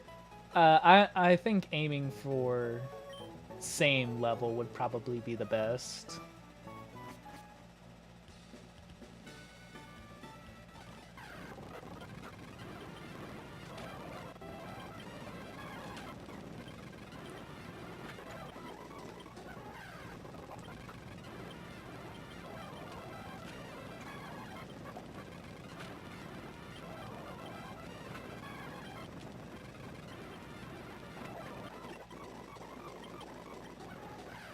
Yeah, I just... Oh, hey, there's a plusle. Time to kill it.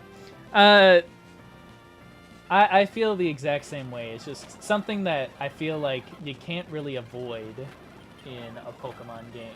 In a Nuzlocke specifically.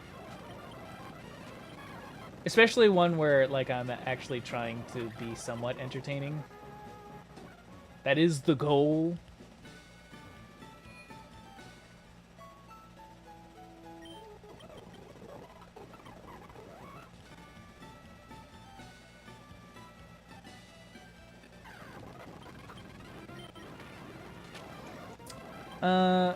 Outside of that,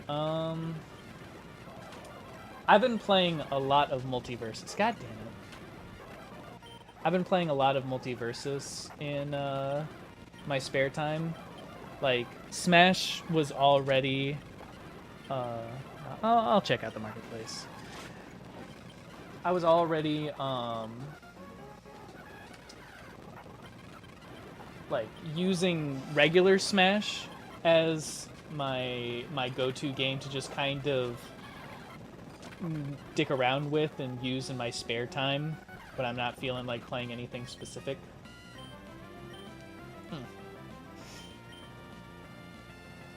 Kind of just want to run. I don't like... Hey, Harbor.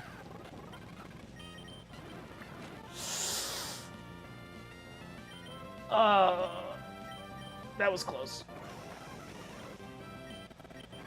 The instant I start using that.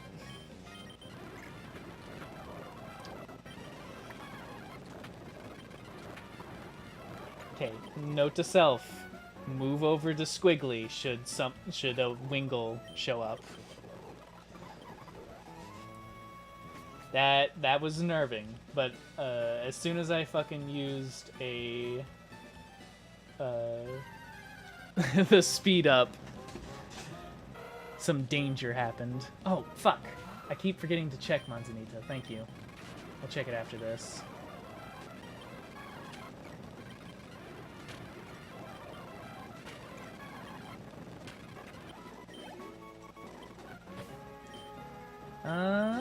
What does she have? Oh, a revive.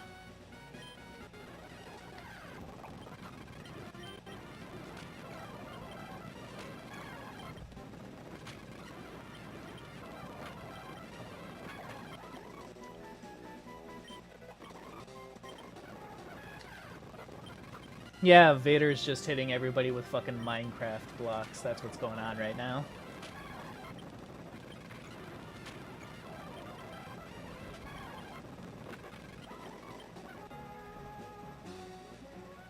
I don't know what you're talking about, Harbor. These are exactly the Pokemon that you should be familiar with.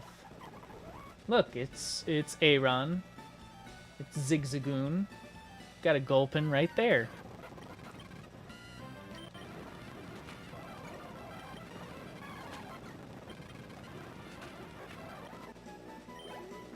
Yeah, you probably just need to get some glasses or something like that.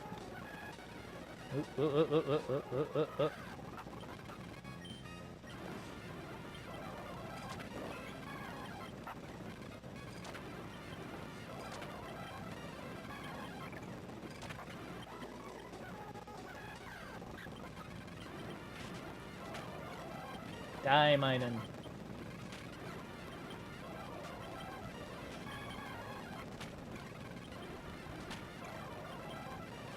I do have a weakness towards water type Pokemon that I do have to watch out for with the what I do have.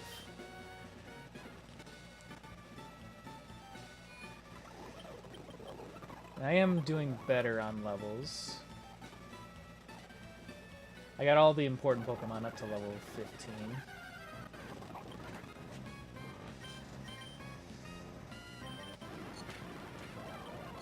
This is even a semi-decent leveling for Dustox as well because of the Gulpin.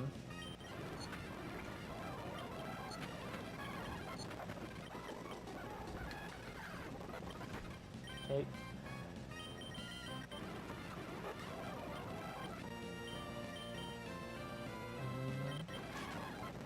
Wow. Paralyzed immediately.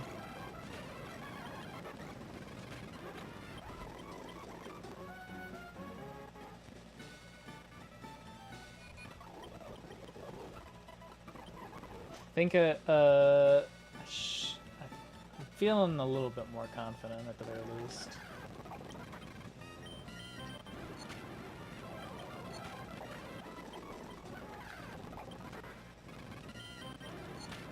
Yeah, now that I'm feeling confident about using the speed up to get rid of some of the grindy parts. God damn it!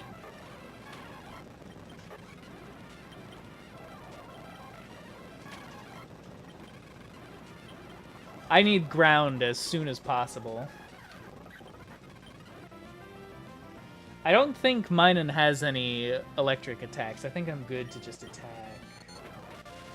Okay, it does have Thunder Wave.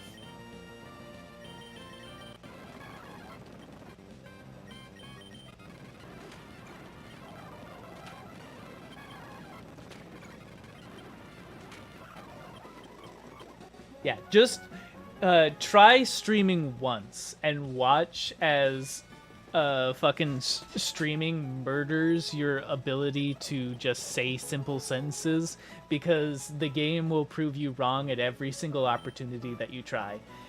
I don't know what happens. I feel like I'm right quite a lot of the time up until I start streaming, and then suddenly the game just pulls out the Glock.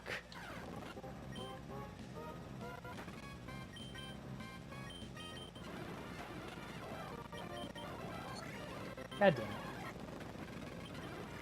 No, you. Fuck. Okay, fuck this. I'm not dealing with this Winkle. Oh, hey, an Oddish. Still dead.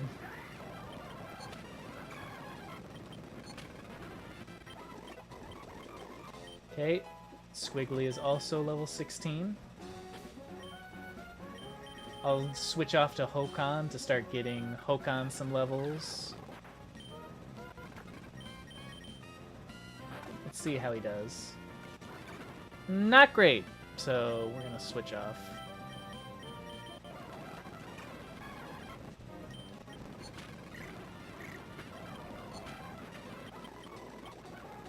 We'll get you up there, Hokan, don't you worry.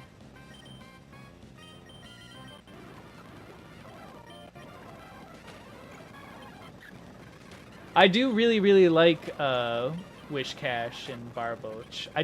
I've never actually used them in a team before.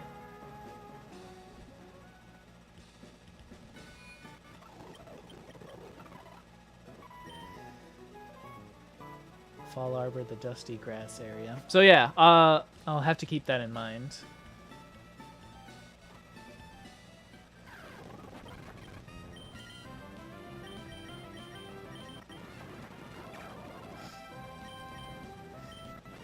While this team does have its weaknesses, it is at least comfortable to farm with.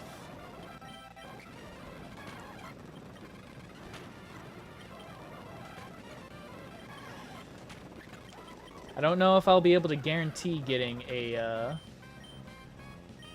Barboach though, because if I go for Fall Arbor, I got one shot.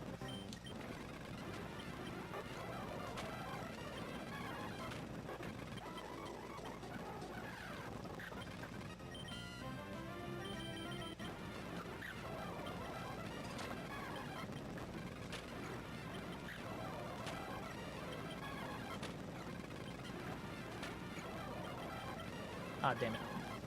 But yeah, oh yeah, so multiverses.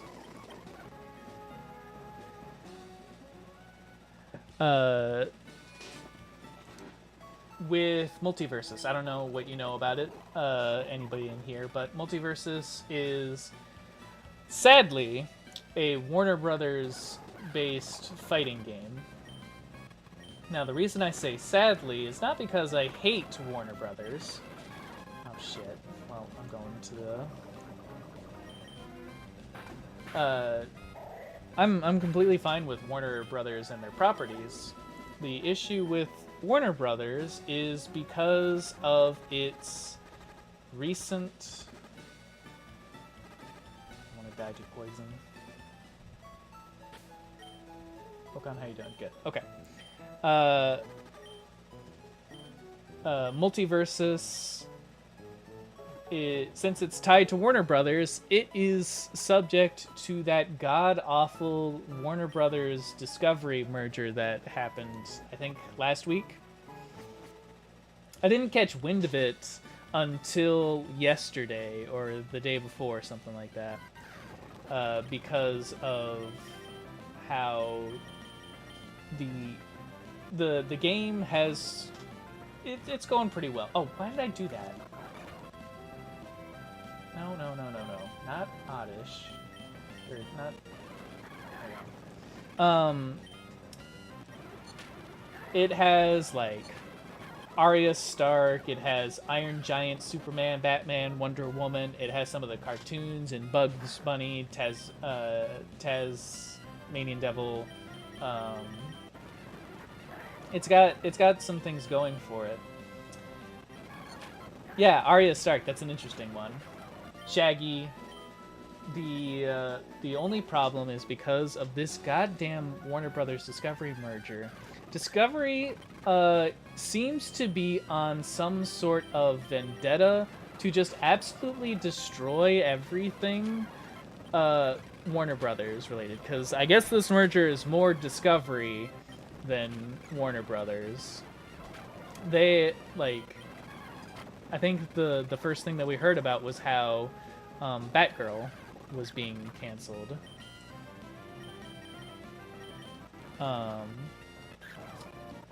That, like, even though we currently have the Flash, which its main, the star who plays as Flash is currently on the run because of so much horrible shit he's done. That movie is still getting put out, whereas Batgirl, which did okay in like the test screenings that they did, they're just canceling it. Yeah, Ezra Miller. So that was the first indication that we saw that something was going wrong with this merger. And there's been a couple other things with I saw it on Twitter. People were memeing up the fact that they put out this image of like what their important brands and properties were. And there was the fucking 90 Day Fiancé universe. They actually called it a universe. Which, 90 Day Fiancé is a reality TV show, so when they say it's a universe, they fucking mean our universe. What Pokemon am I even facing electric?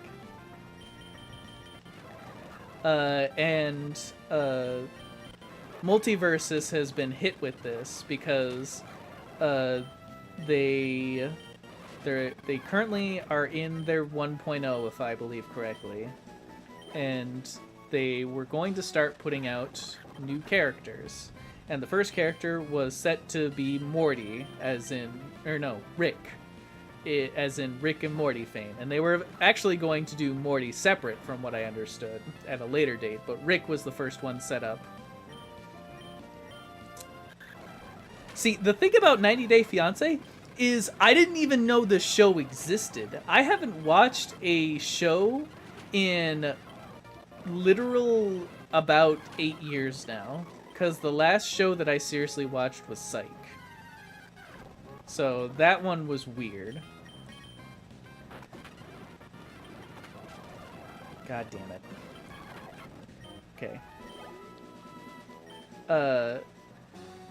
Now, the person that is part of First Point Games that is creating, that is in charge of Multiversus, is claiming, he tweeted out that the merger has no effect of the game, but it feels highly suspect that they delayed the release of Rick at the same point in time when it seemed like the game is doing fucking fantastic in terms of reception, because it's the first free-to-play actual fighting game that it's currently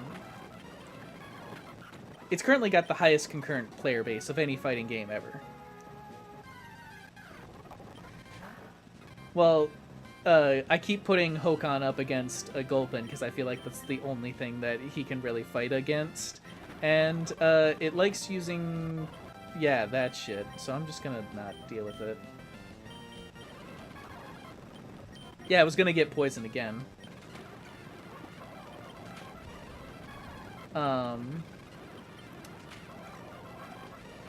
So the current state of Multiversus is weird in that it is doing extremely well as a fighting game, and it has everything going for it in order to be a successful game and be an established franchise.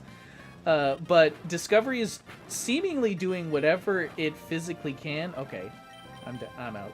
It seems like Discovery's doing whatever it can to completely destroy this game, and I don't want that because in terms of Smash clones, it's one of the best. The unique property of having a game series that of a Smash clone that focuses on 2v2 aspect in terms of cooldowns and having roles, and that some characters are actually not that good at fighting and are actually better at support roles and stuff like that. It sounded a little weird on paper, but in execution is doing extremely well, I find.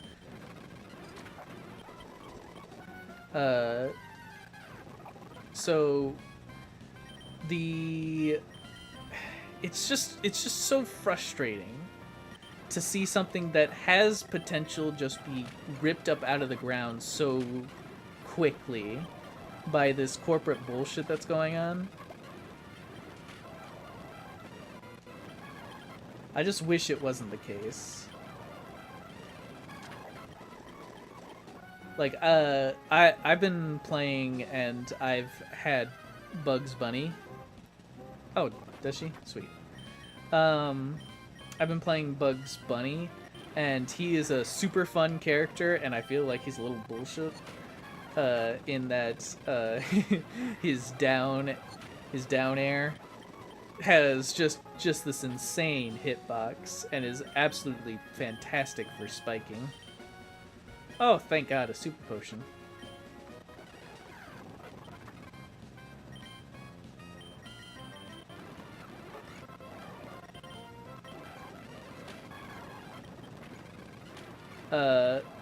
There is some weird proclivities with the game. Like I think there was a bug with Velma that apparently got patched out yesterday that was really, really bad. Because I don't know the specifics of the bug. I just saw a video of, so like, what, yeah, that's kind of true.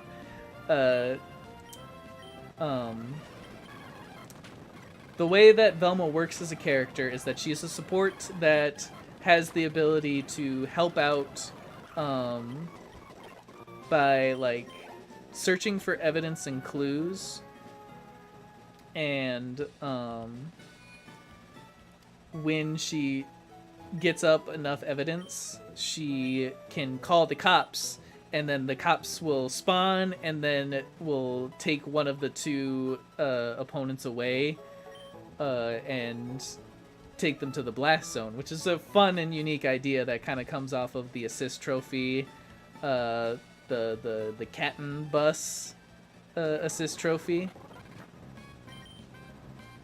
I think I can try to take on.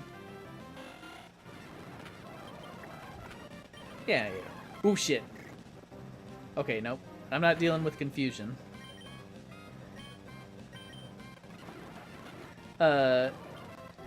So the bug that was happening with Velma, from what I saw, was that Velma was somehow able to spawn just like a ton of police cars.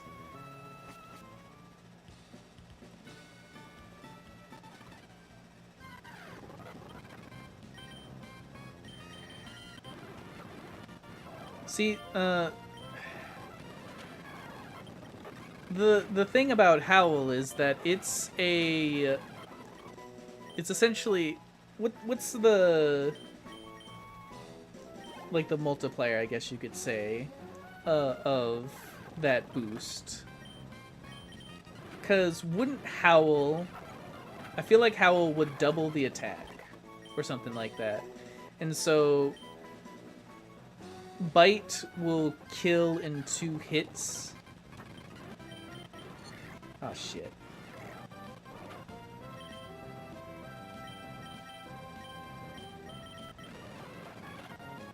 So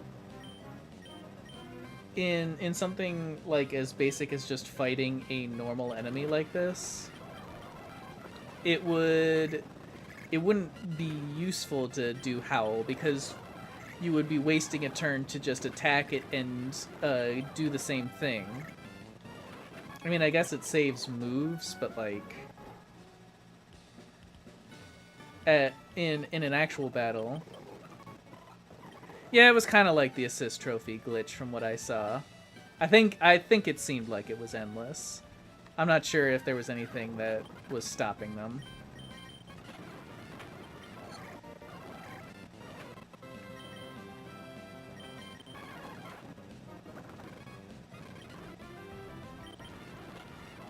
Come on, supersonic hit. There we go. Oh god, we're both confused. Oh, he already snapped out of his confusion. Oh, so did I. Whatever.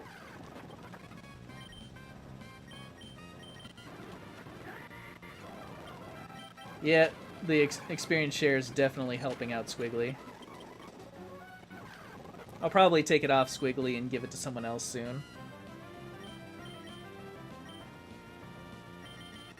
In fact, I might just give it to Hokan. Wait, oh, what the fuck am I doing? I thought that was an oddish. That could have gone bad.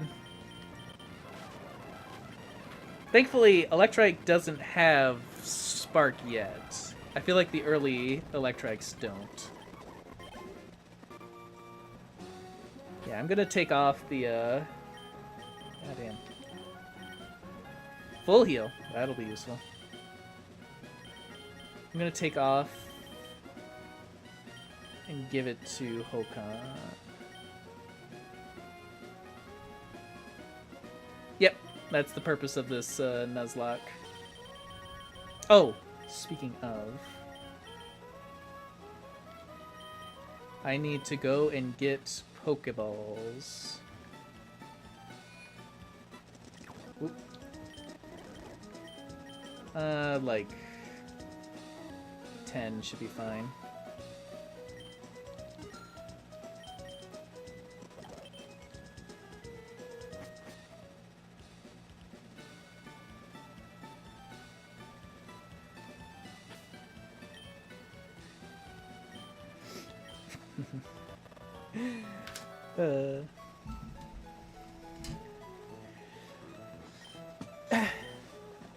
Hey, you know what I love? Balls. I just love them balls. Want me to throw balls at you guys? Because I got all kinds of balls. Dude, you gotta stop polishing those balls. I can't stop, man. These balls are on fire. Roar! Harper, I don't know what you're talking about. Squiggly is a nice person who just happens to hang out with KFP all the time. The point is that he is a valid member of the team because, dear God, I need a water type.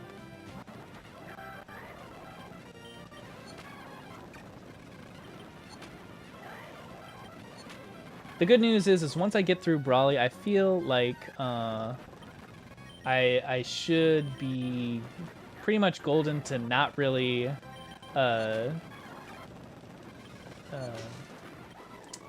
grind out anything more outside of if I lose a Pokemon.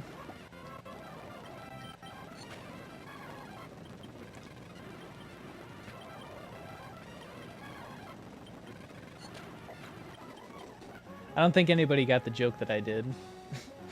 that was the Hi, I'm Daisy of Persona 4. I particularly love doing a bridge series and stuff of that nature.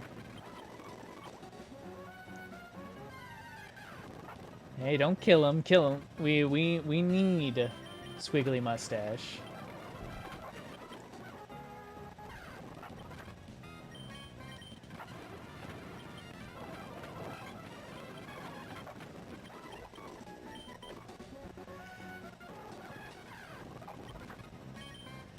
Yeah, if you're not on, if you like Persona 4 but you haven't watched the Haim Daisy comic of it, that is an extremely good comic.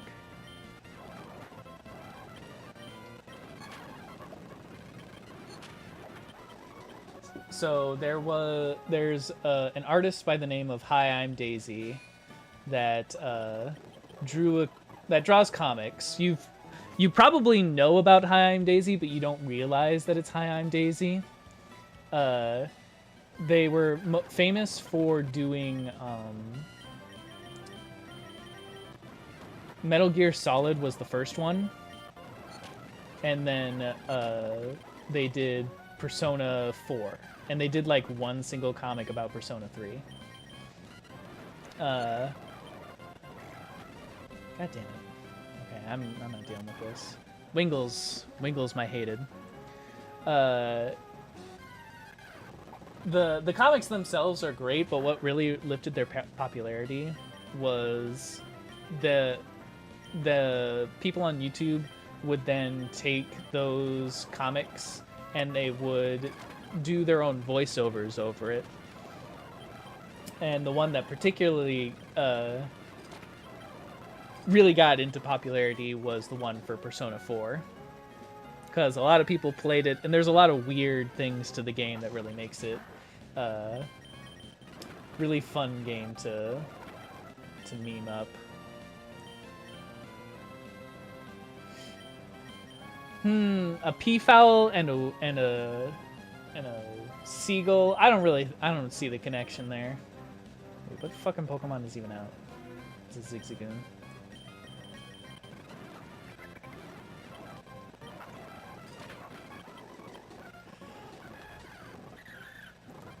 Another item? Sweet. Thank you for keeping track of that, because I certainly am not.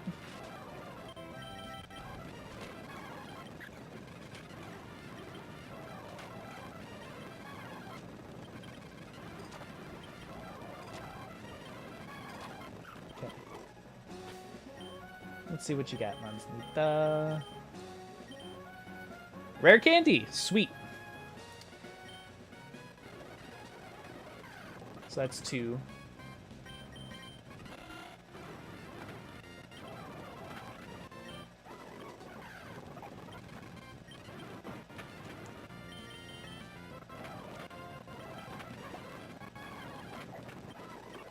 And Hokon's now getting up there. I don't think Odor Sleuth is really that good. I think I'd prefer to have Tackle just in case, like, I come up against a,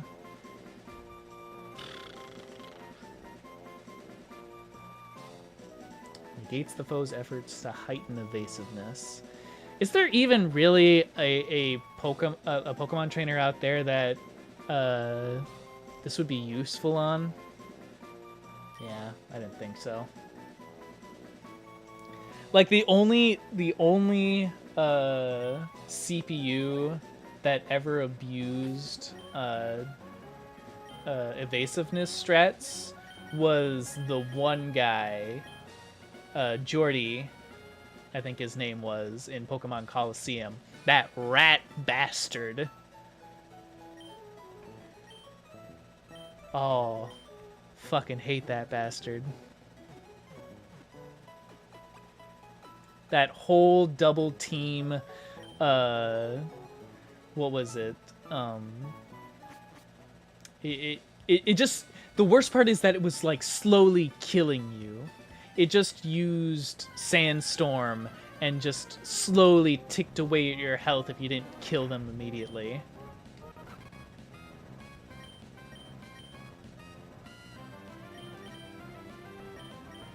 Oh, it's getting my blood boiling just thinking about that son of a bitch.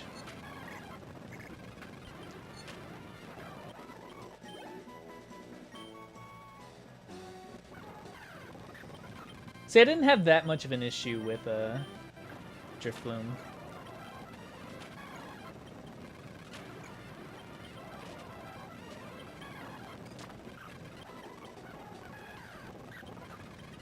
Oh, that's not right.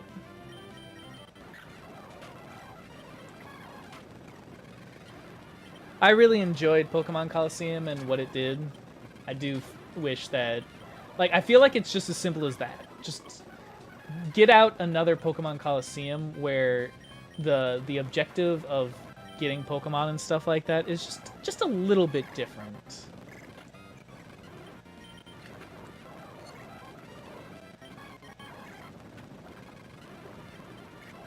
God damn it. Okay, fuck this. Fucking Supersonic, man. Does not work for me. Always works for the enemy.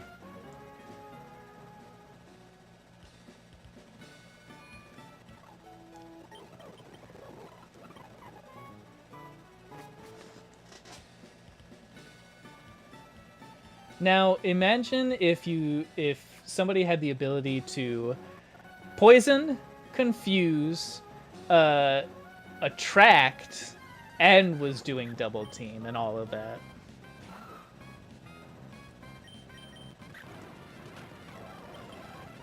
Throw attract into the mix there.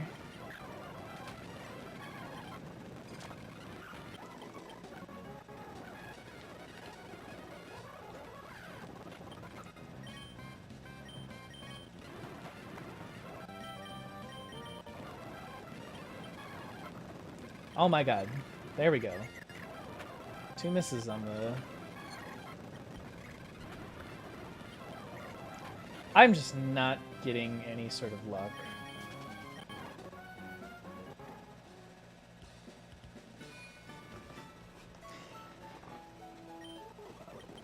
See, the thing about... When I think of Pokemon Coliseum...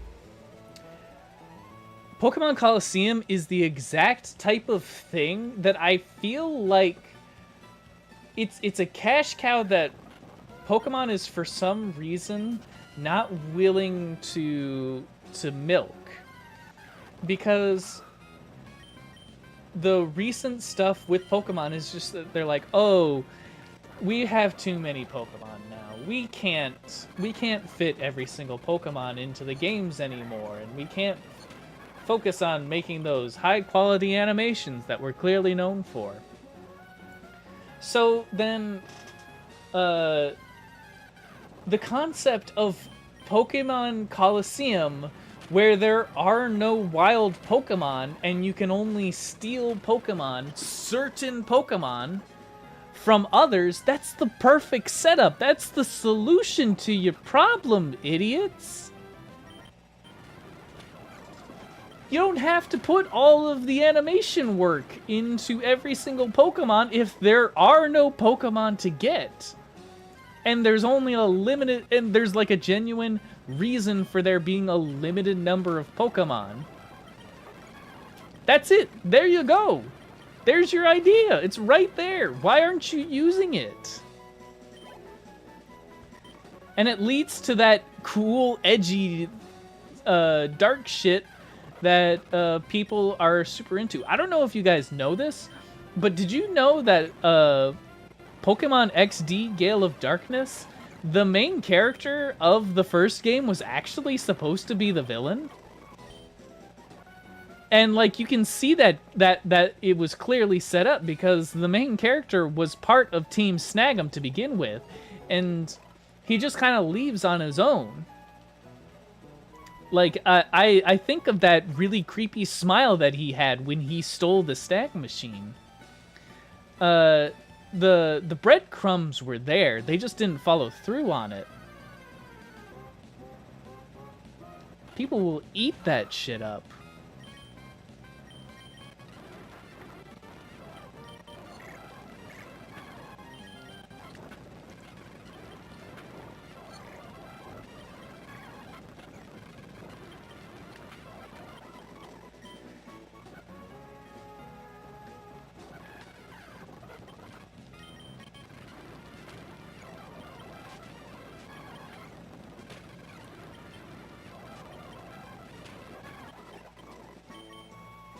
Iron defense.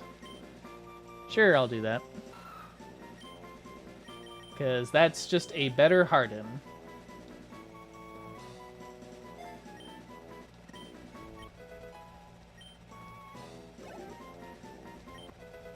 Hokan grew to level 18. Congratulations, Hokan. Hokan is evolving! And he's gonna turn into a... I'll just let you guys see it, because I already saw it in the Ruby intro.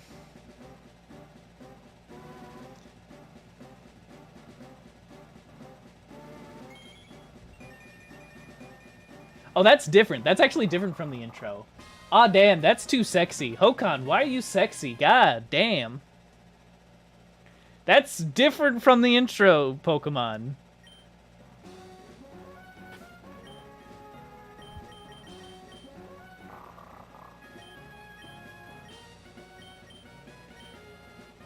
Does have Intimidate. I think it's illegal for Hokan to be that sexy. Hokan, are you single?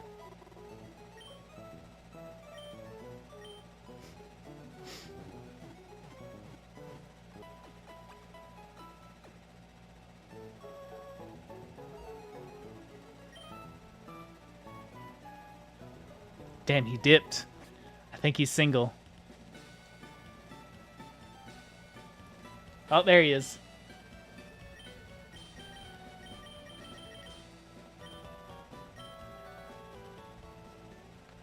See, this is why I like Moemon, because it brings a new excitement to the game that I already played.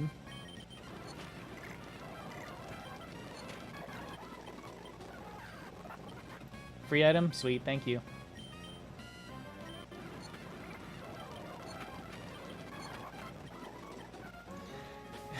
I said that I was only gonna like level up 1 or 2 Pokemon, and I'm just leveling them up all anyway. Super Potion? Excellent. Damn. Manzanita, she has been finding some excellent items.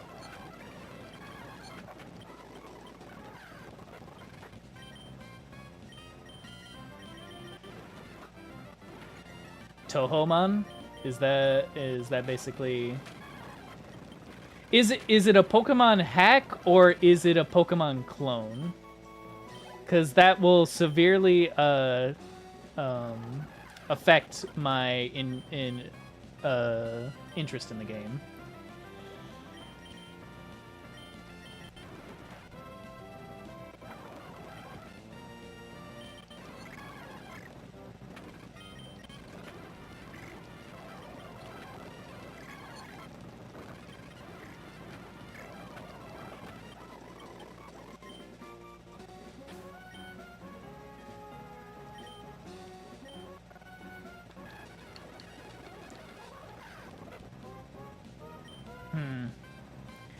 I might look into it then. I'm more interested in the Pokemon clone than the Pokemon like. But that is intriguing.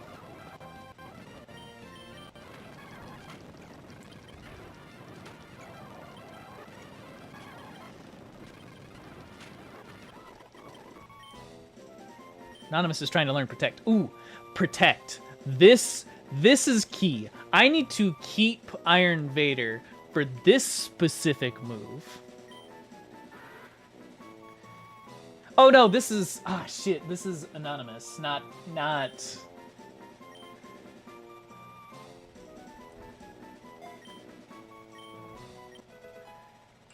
That's still a really good... move to have. Because that completely gets rid of Slacking's bite, as it were.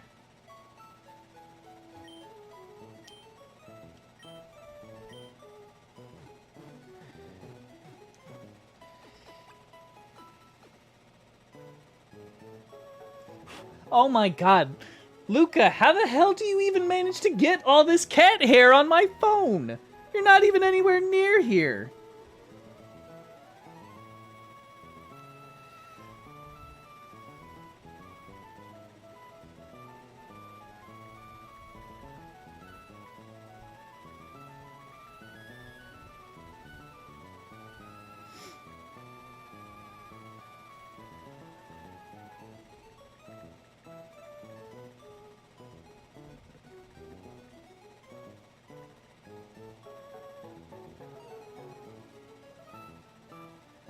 It is actual fucking magic.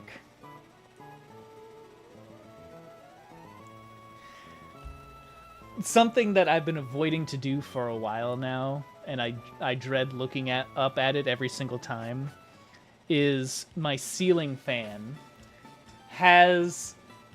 I'd probably say like an actual cat's worth of cat fur just all over it. Since it spins around, it's specifically on the blade, like, in the direction that it spins. And it just looks awful. I don't know why nobody has ever commented on it when, especially, like, my mom, who, she's, you know, she's a mom, so she has to go around and she has to clean up everything. I don't think she's ever looked up. Well, it's just like, it's just something that builds up over time. Cat fur is in the air, and then the ceiling fan stirs up the cat fur, and then it smacks into the fan, and then just kind of collects there. Also, I can speed up. I think that this is just particularly because me and this cat spend so much time in this room. I live in like I have a small kitchen, a living room, this bedroom, and a bathroom. Not it's a pretty decently sized apartment, I gotta say. But I only ever spend my time in here. And so naturally he spends a lot of his time in here.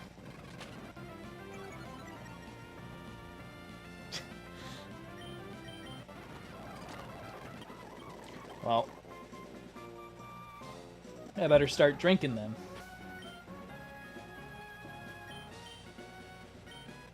I think once I hit 18, I'm going to hit the beaches and take out the trainers on the beaches. Get a couple more levels and then go for Brawly.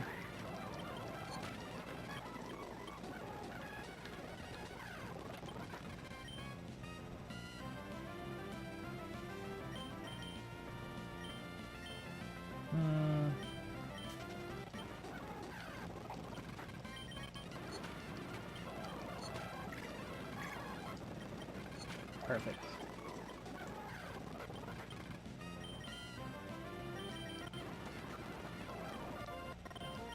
Thank you for the update, Kane.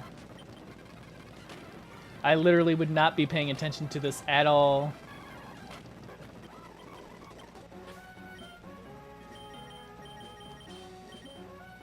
Another rare candy. Goddamn. Manzanita.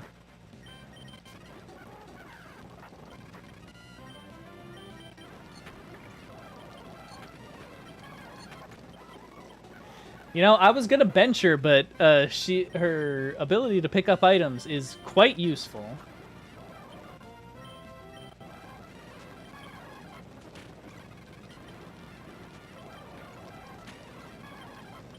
Oop.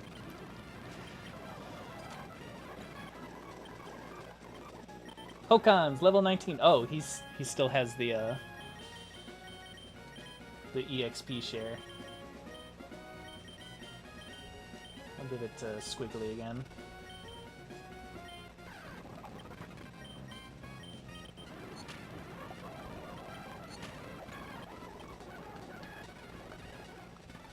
Oh, I didn't even give it to Squiggly.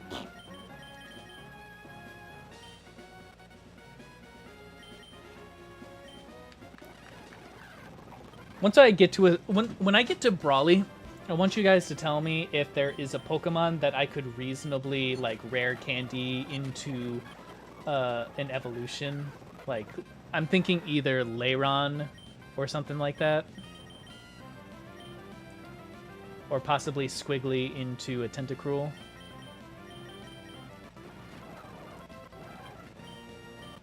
Because you guys were uncertain about, like, level 23 for a Lairon, I'm not sure.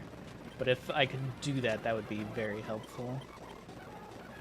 Squiggly evolves at 30. That's later than I would like.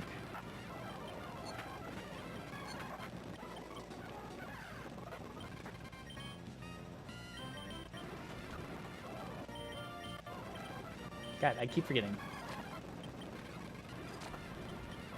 Yeah, I know, but still.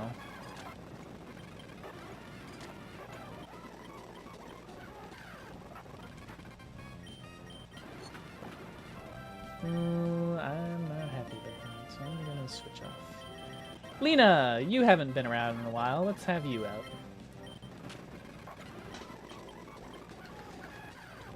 I don't want to lose Lena. She's been too good to me. Aron evolves at level 27. Ew. Yeah. This team's gonna take a while. Keep forgetting.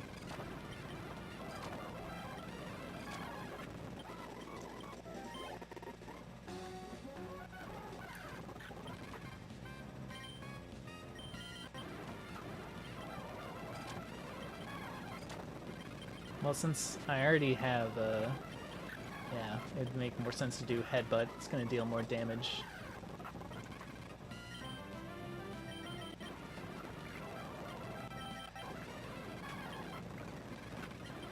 Trash Panda's doing her job.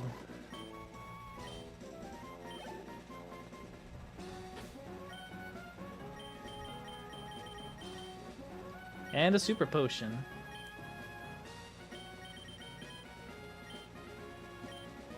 It's 32? Good. And when does Lairon then evolve into Aggron?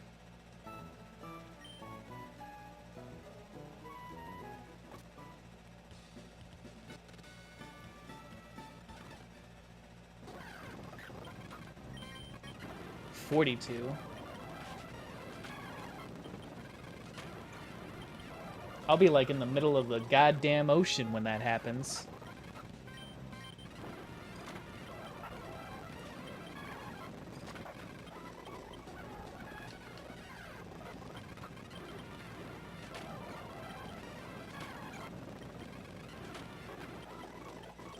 Squiggly's level 19, learned Acid. That's useful, having defensive down. Defensive down against that Makuhita is actually really good.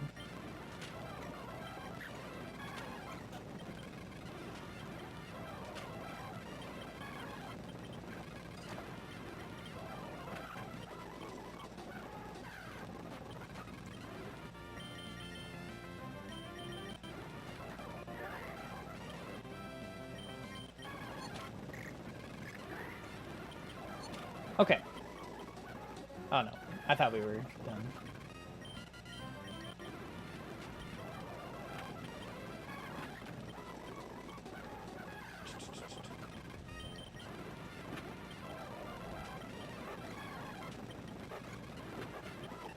Okay, level 18 on all Pokemon. Now I'm going to take on the Pokemon trainers on the beach, and we'll see what our levels are looking at.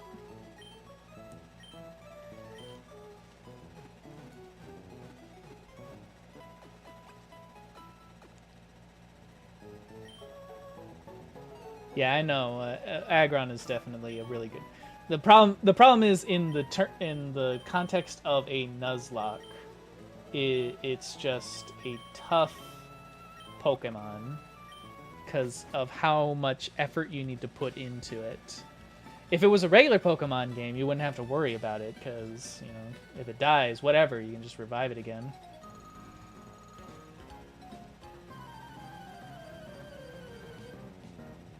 Oh, no, I didn't.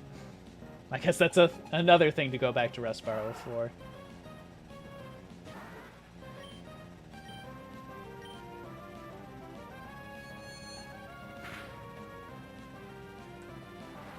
Why does this thing know Surf?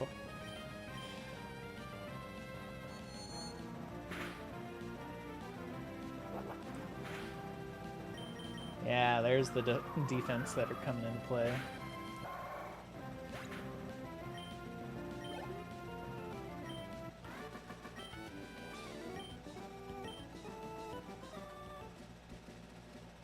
Okay, what about you?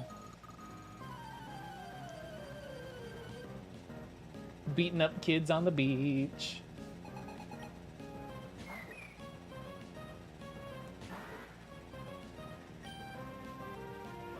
Yeah, I wasn't... The problem was I wasn't feeling like having an HM slave, but... I guess it would be better for building up. It would be easier to build up a team of 5 than a team of 6, I suppose. Especially in the case of Nuzlocke, where they get a little bit more extra oomph to their levels.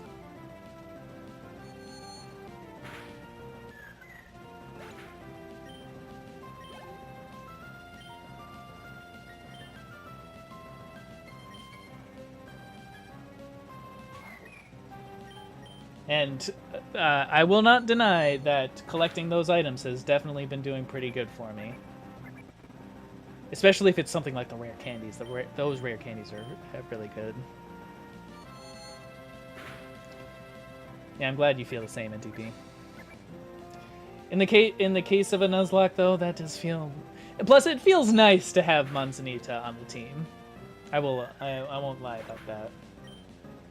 Just because she's just been such a great artist for KFP. Even if she doesn't actually do anything.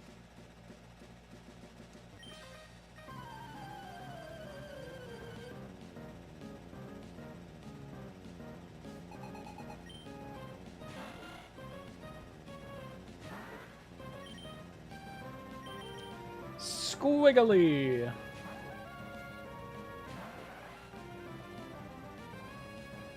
Thank you for missing. Oh, and I have an actual poison move to use. Oh, thank God. Oh, it's beautiful.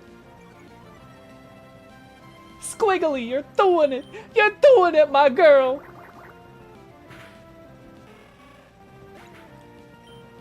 You know what? Go ahead. You can steal all the KFP recipes that you want.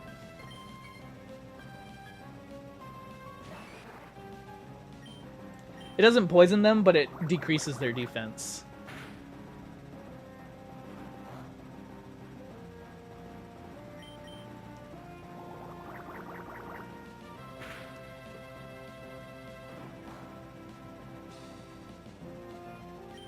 I can put on a lot of accents, honestly.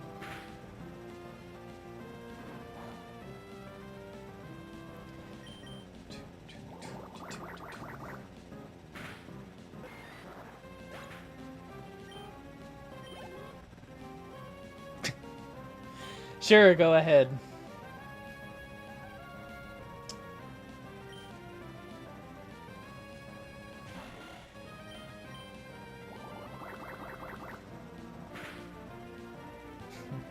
Is that a Godfather's reference? I'm not quite getting that one. I don't watch a whole lot of New York Italian sort of fucking no.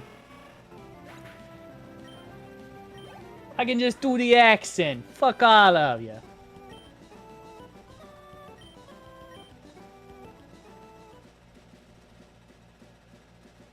Family Guy Italian.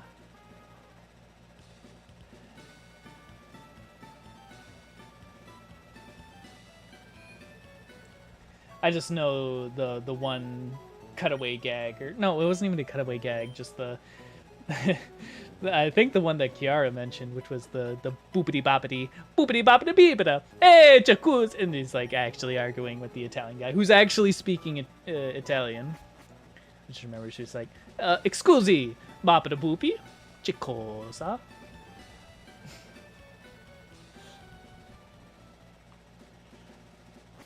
Alright, let's take on these fuckers.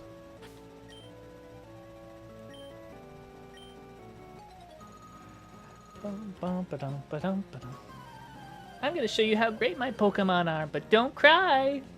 Sure, kid. Sure.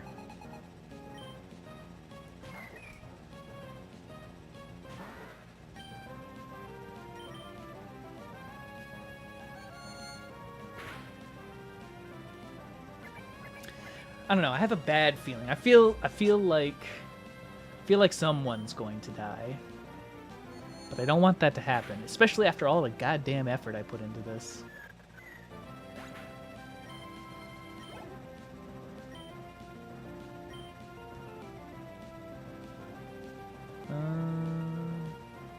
No, we'll keep it.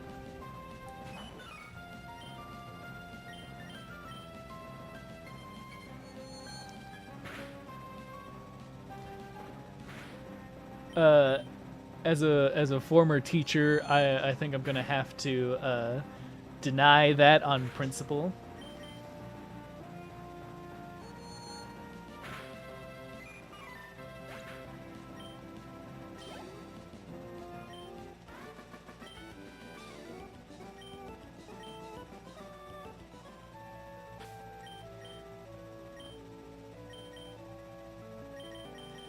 Yeah, no, we don't do that here anymore.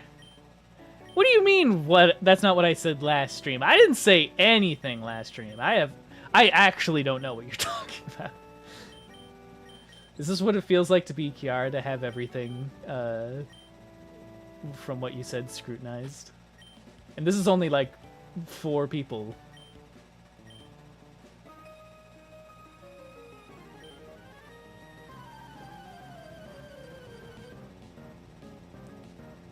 A Phoebe?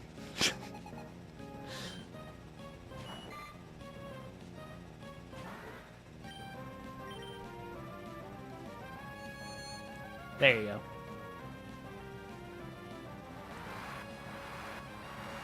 Water Sport, that will definitely help reduce the fire that I would totally be using against this water-type Pokemon.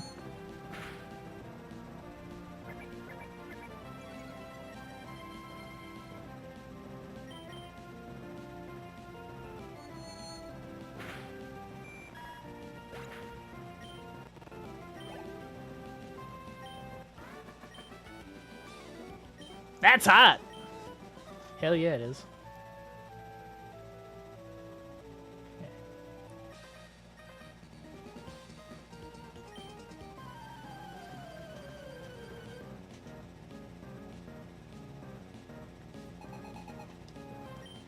Dwayne "The Rock" Johnson, bring it on.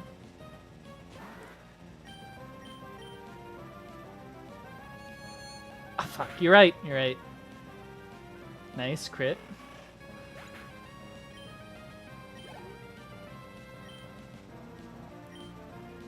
Keep it. This will be a good test to see how Anonymous does against fighting type Pokemon. Pretty good. Pretty good.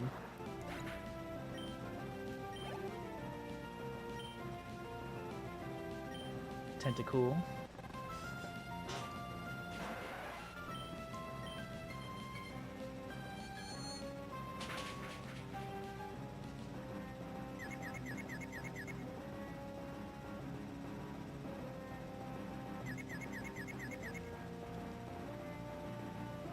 And that's game. All right.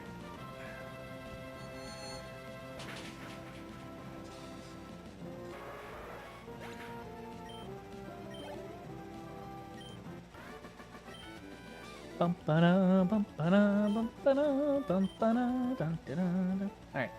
Item. Full heal? Nothing wrong with that.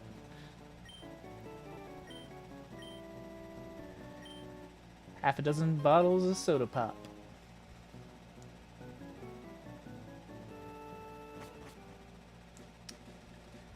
Alright, I think there's one more. This guy right here.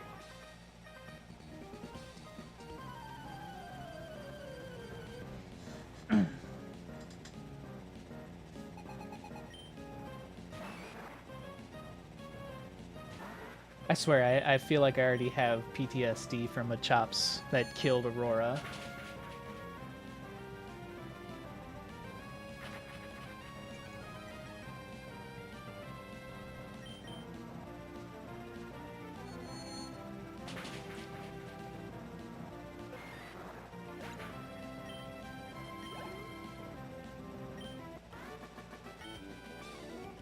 Sure thing, Kane.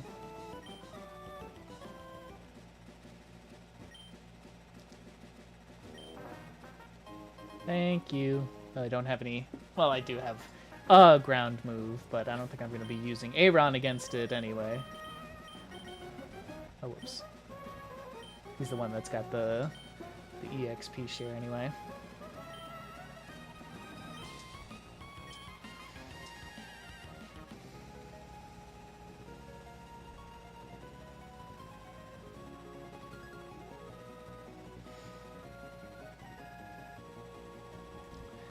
Brawly, I've come to bargain.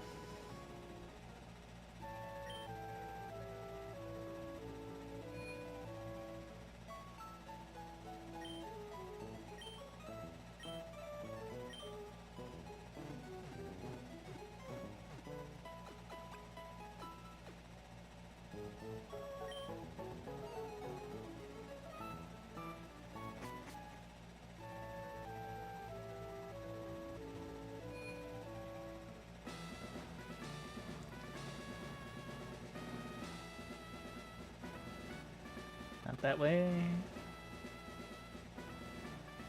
I want to fight everybody in here just for experience sake.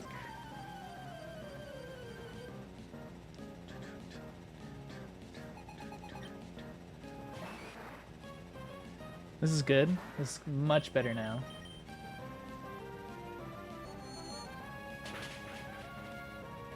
Grits.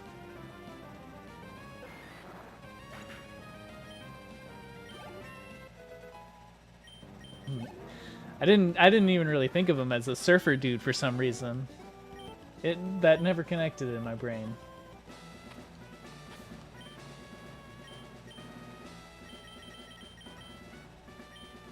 Lena, you have been pretty much absent all game except for the one time that I let you out. There he is.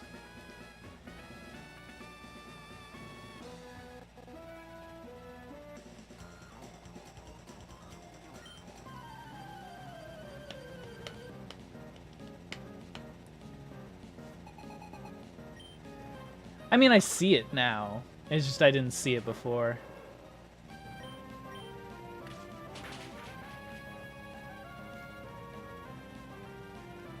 Ooh. Okay. Yeah, I'll definitely talk to you afterwards, Hokan.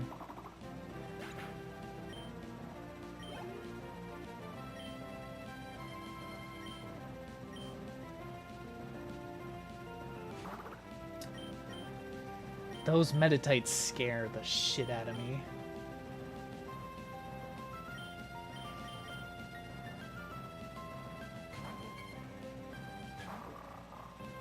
Oh my god. This back this back art doesn't look great. She looks like a fucking Kiss fan.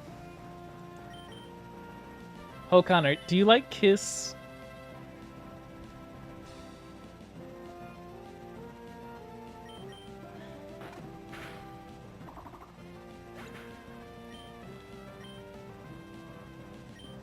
Kiss from Tencho?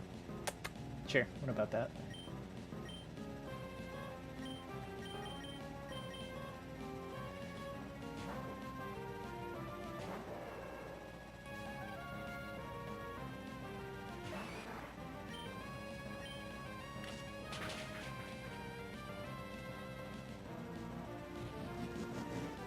Alright. So it was a Machop and a Makuhita. So I don't have to worry about any more Meditites, at the very least, thank God.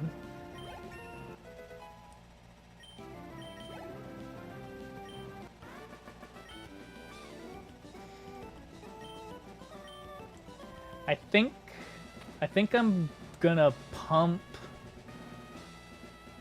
I think I'm gonna pump the 3 rare candies that I have into...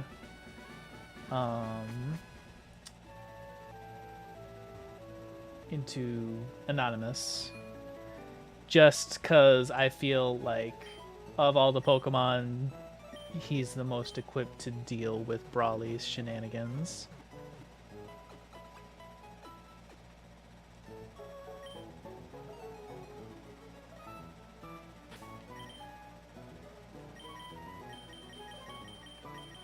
Maybe do 2. What's I want to look. I want to see if it's a waste or not right now, too. No, it's not. Alright. Give Anon 2.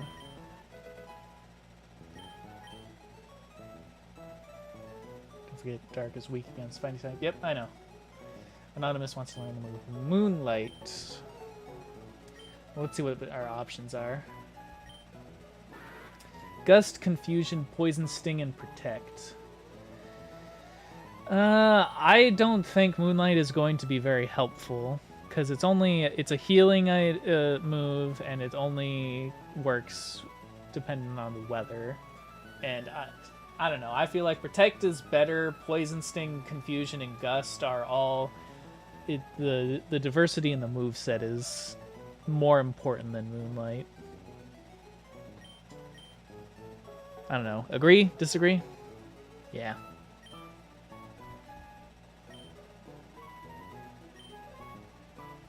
I'm going to give 1 more to Anonymous. And then I say give 1 to Squiggly. Because that would be the 2nd most defensive Pokemon that I would probably want to do if, for some reason, Anonymous falls. So yeah, I'm going to do that.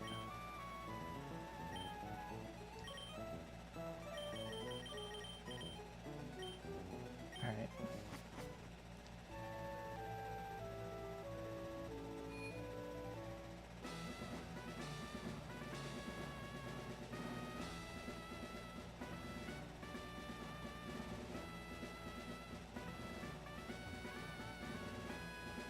Here we go.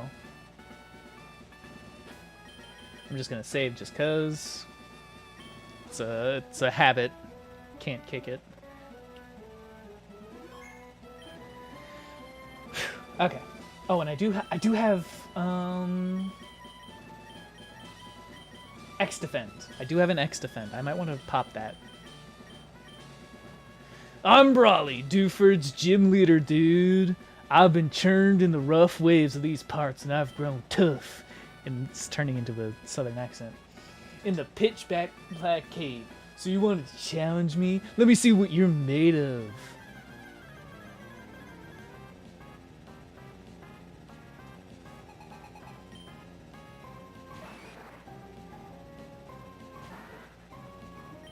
Alright, we'll pop the X-Defend. I feel like that's going to be useful here.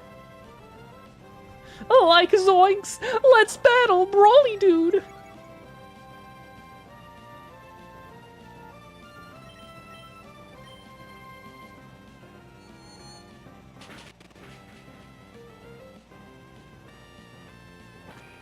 Oh, that's based off of level. Okay, that's not bad.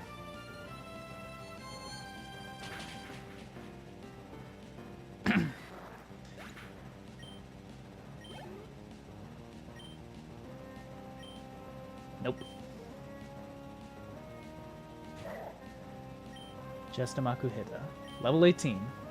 Should be fine. Okay, so if this should be it. I think I was way more scared about this than I needed to be.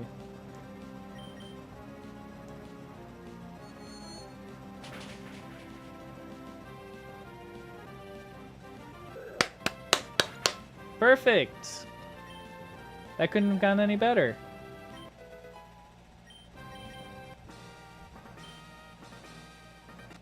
Whoa, wow! You made a much bigger splash than I expected, dude. You swamped me. Okay, you got me. Take this gym badge. Maybe I was just used to his emerald fight or something. I remember that being way harder.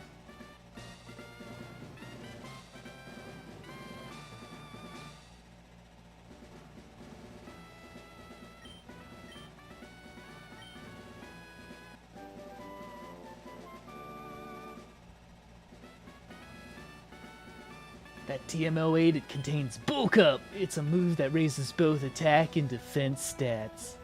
Thanks. Whoa, zoinks! Brawly, dude, you were like a scrub. Like, wow!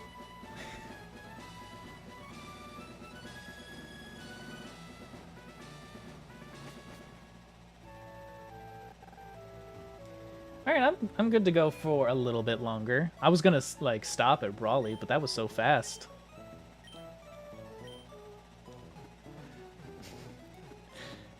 NTP, you remind me. I remember seeing a comic that somebody wrote up where, like, in somebody's Hololive chat, I don't remember who it was, but, people were just emoting in the chat, and it was just, like, a bunch of clapping emotes.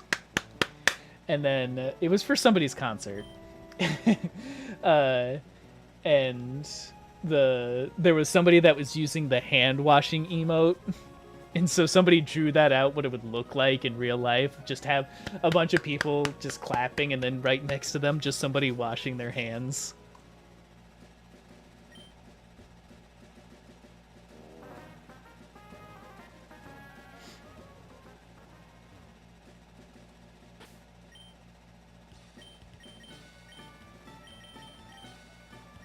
Nice. All right. Actually, let's put out Lena. So I have to go to here. Deliver the goods. It does look similar.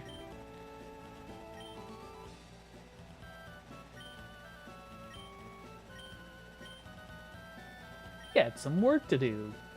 Let's go find Captain Stern. I bet he hasn't been kidnapped by some team.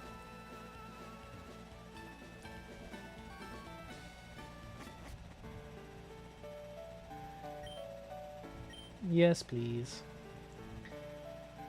I wonder if it's possible to get soft locked because you can't earn any more money in this game.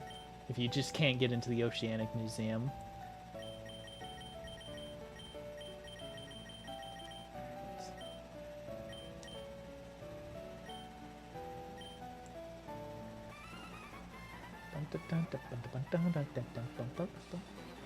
Hold it. It's kind of like Beavis and Butthead.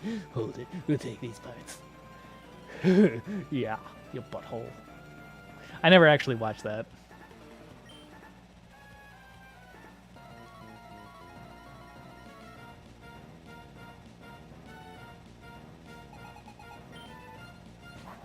Oh fuck, a Numo. Out, out, out. Get out. Squiggly, go. Wait, you don't have water type. What am I doing? Well, whatever. That's fine.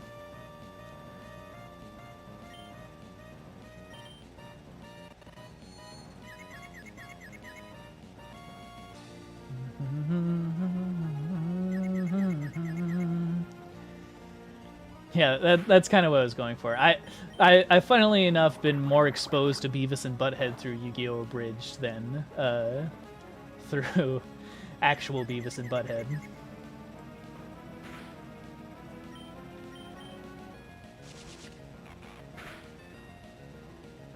Why is Constrict even a move?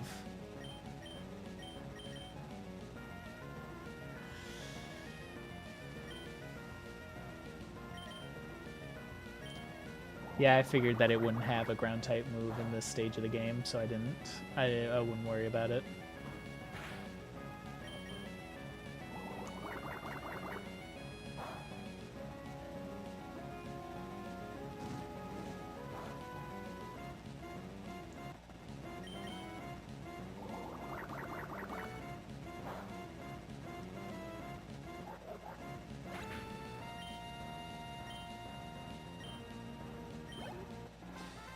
Yeah.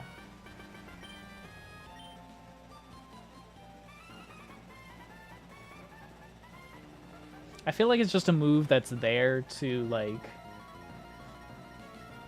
make it seem like Tentacool can actually use its tentacles. I don't know.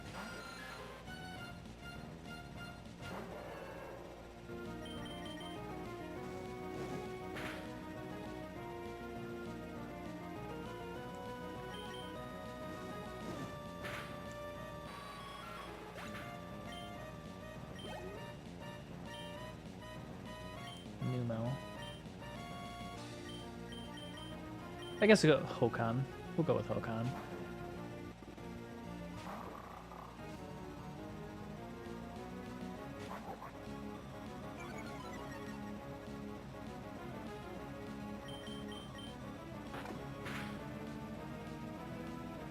Hell yeah, there we go. Easy as pie.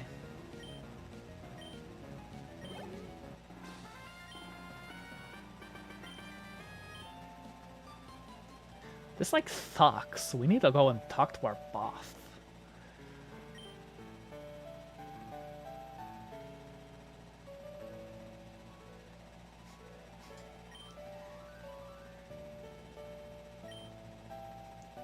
I always liked ProZD's portrayal of Maxi and fuck, I can't even remember what the Aqua leader is. What his name is. Archie? Maxi and Archie.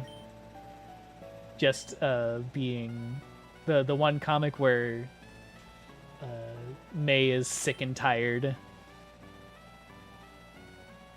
Pie. May is sick and tired of Norman not having time for her, so she basically gets adopted by Maxi and Archie after the events of Pokemon Ruby.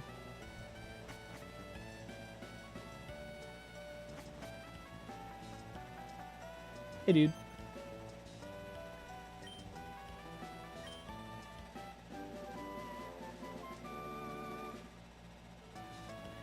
That is... He won't tell me. TM46. That is... Thief. Ah, of course.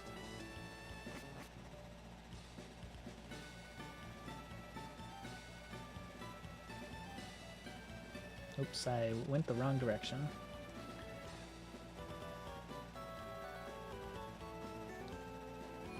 Alright.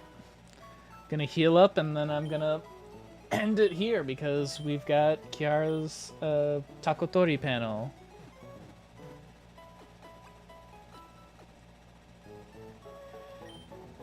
Whew. Alright. Thankfully, that is all of the major grind out of the way. I will probably play for a couple more hours tomorrow morning, my time. So, I started at, what, 12, noon my time. I will probably start, like, several hours earlier, like 4 or 3 hours before, because, like, let's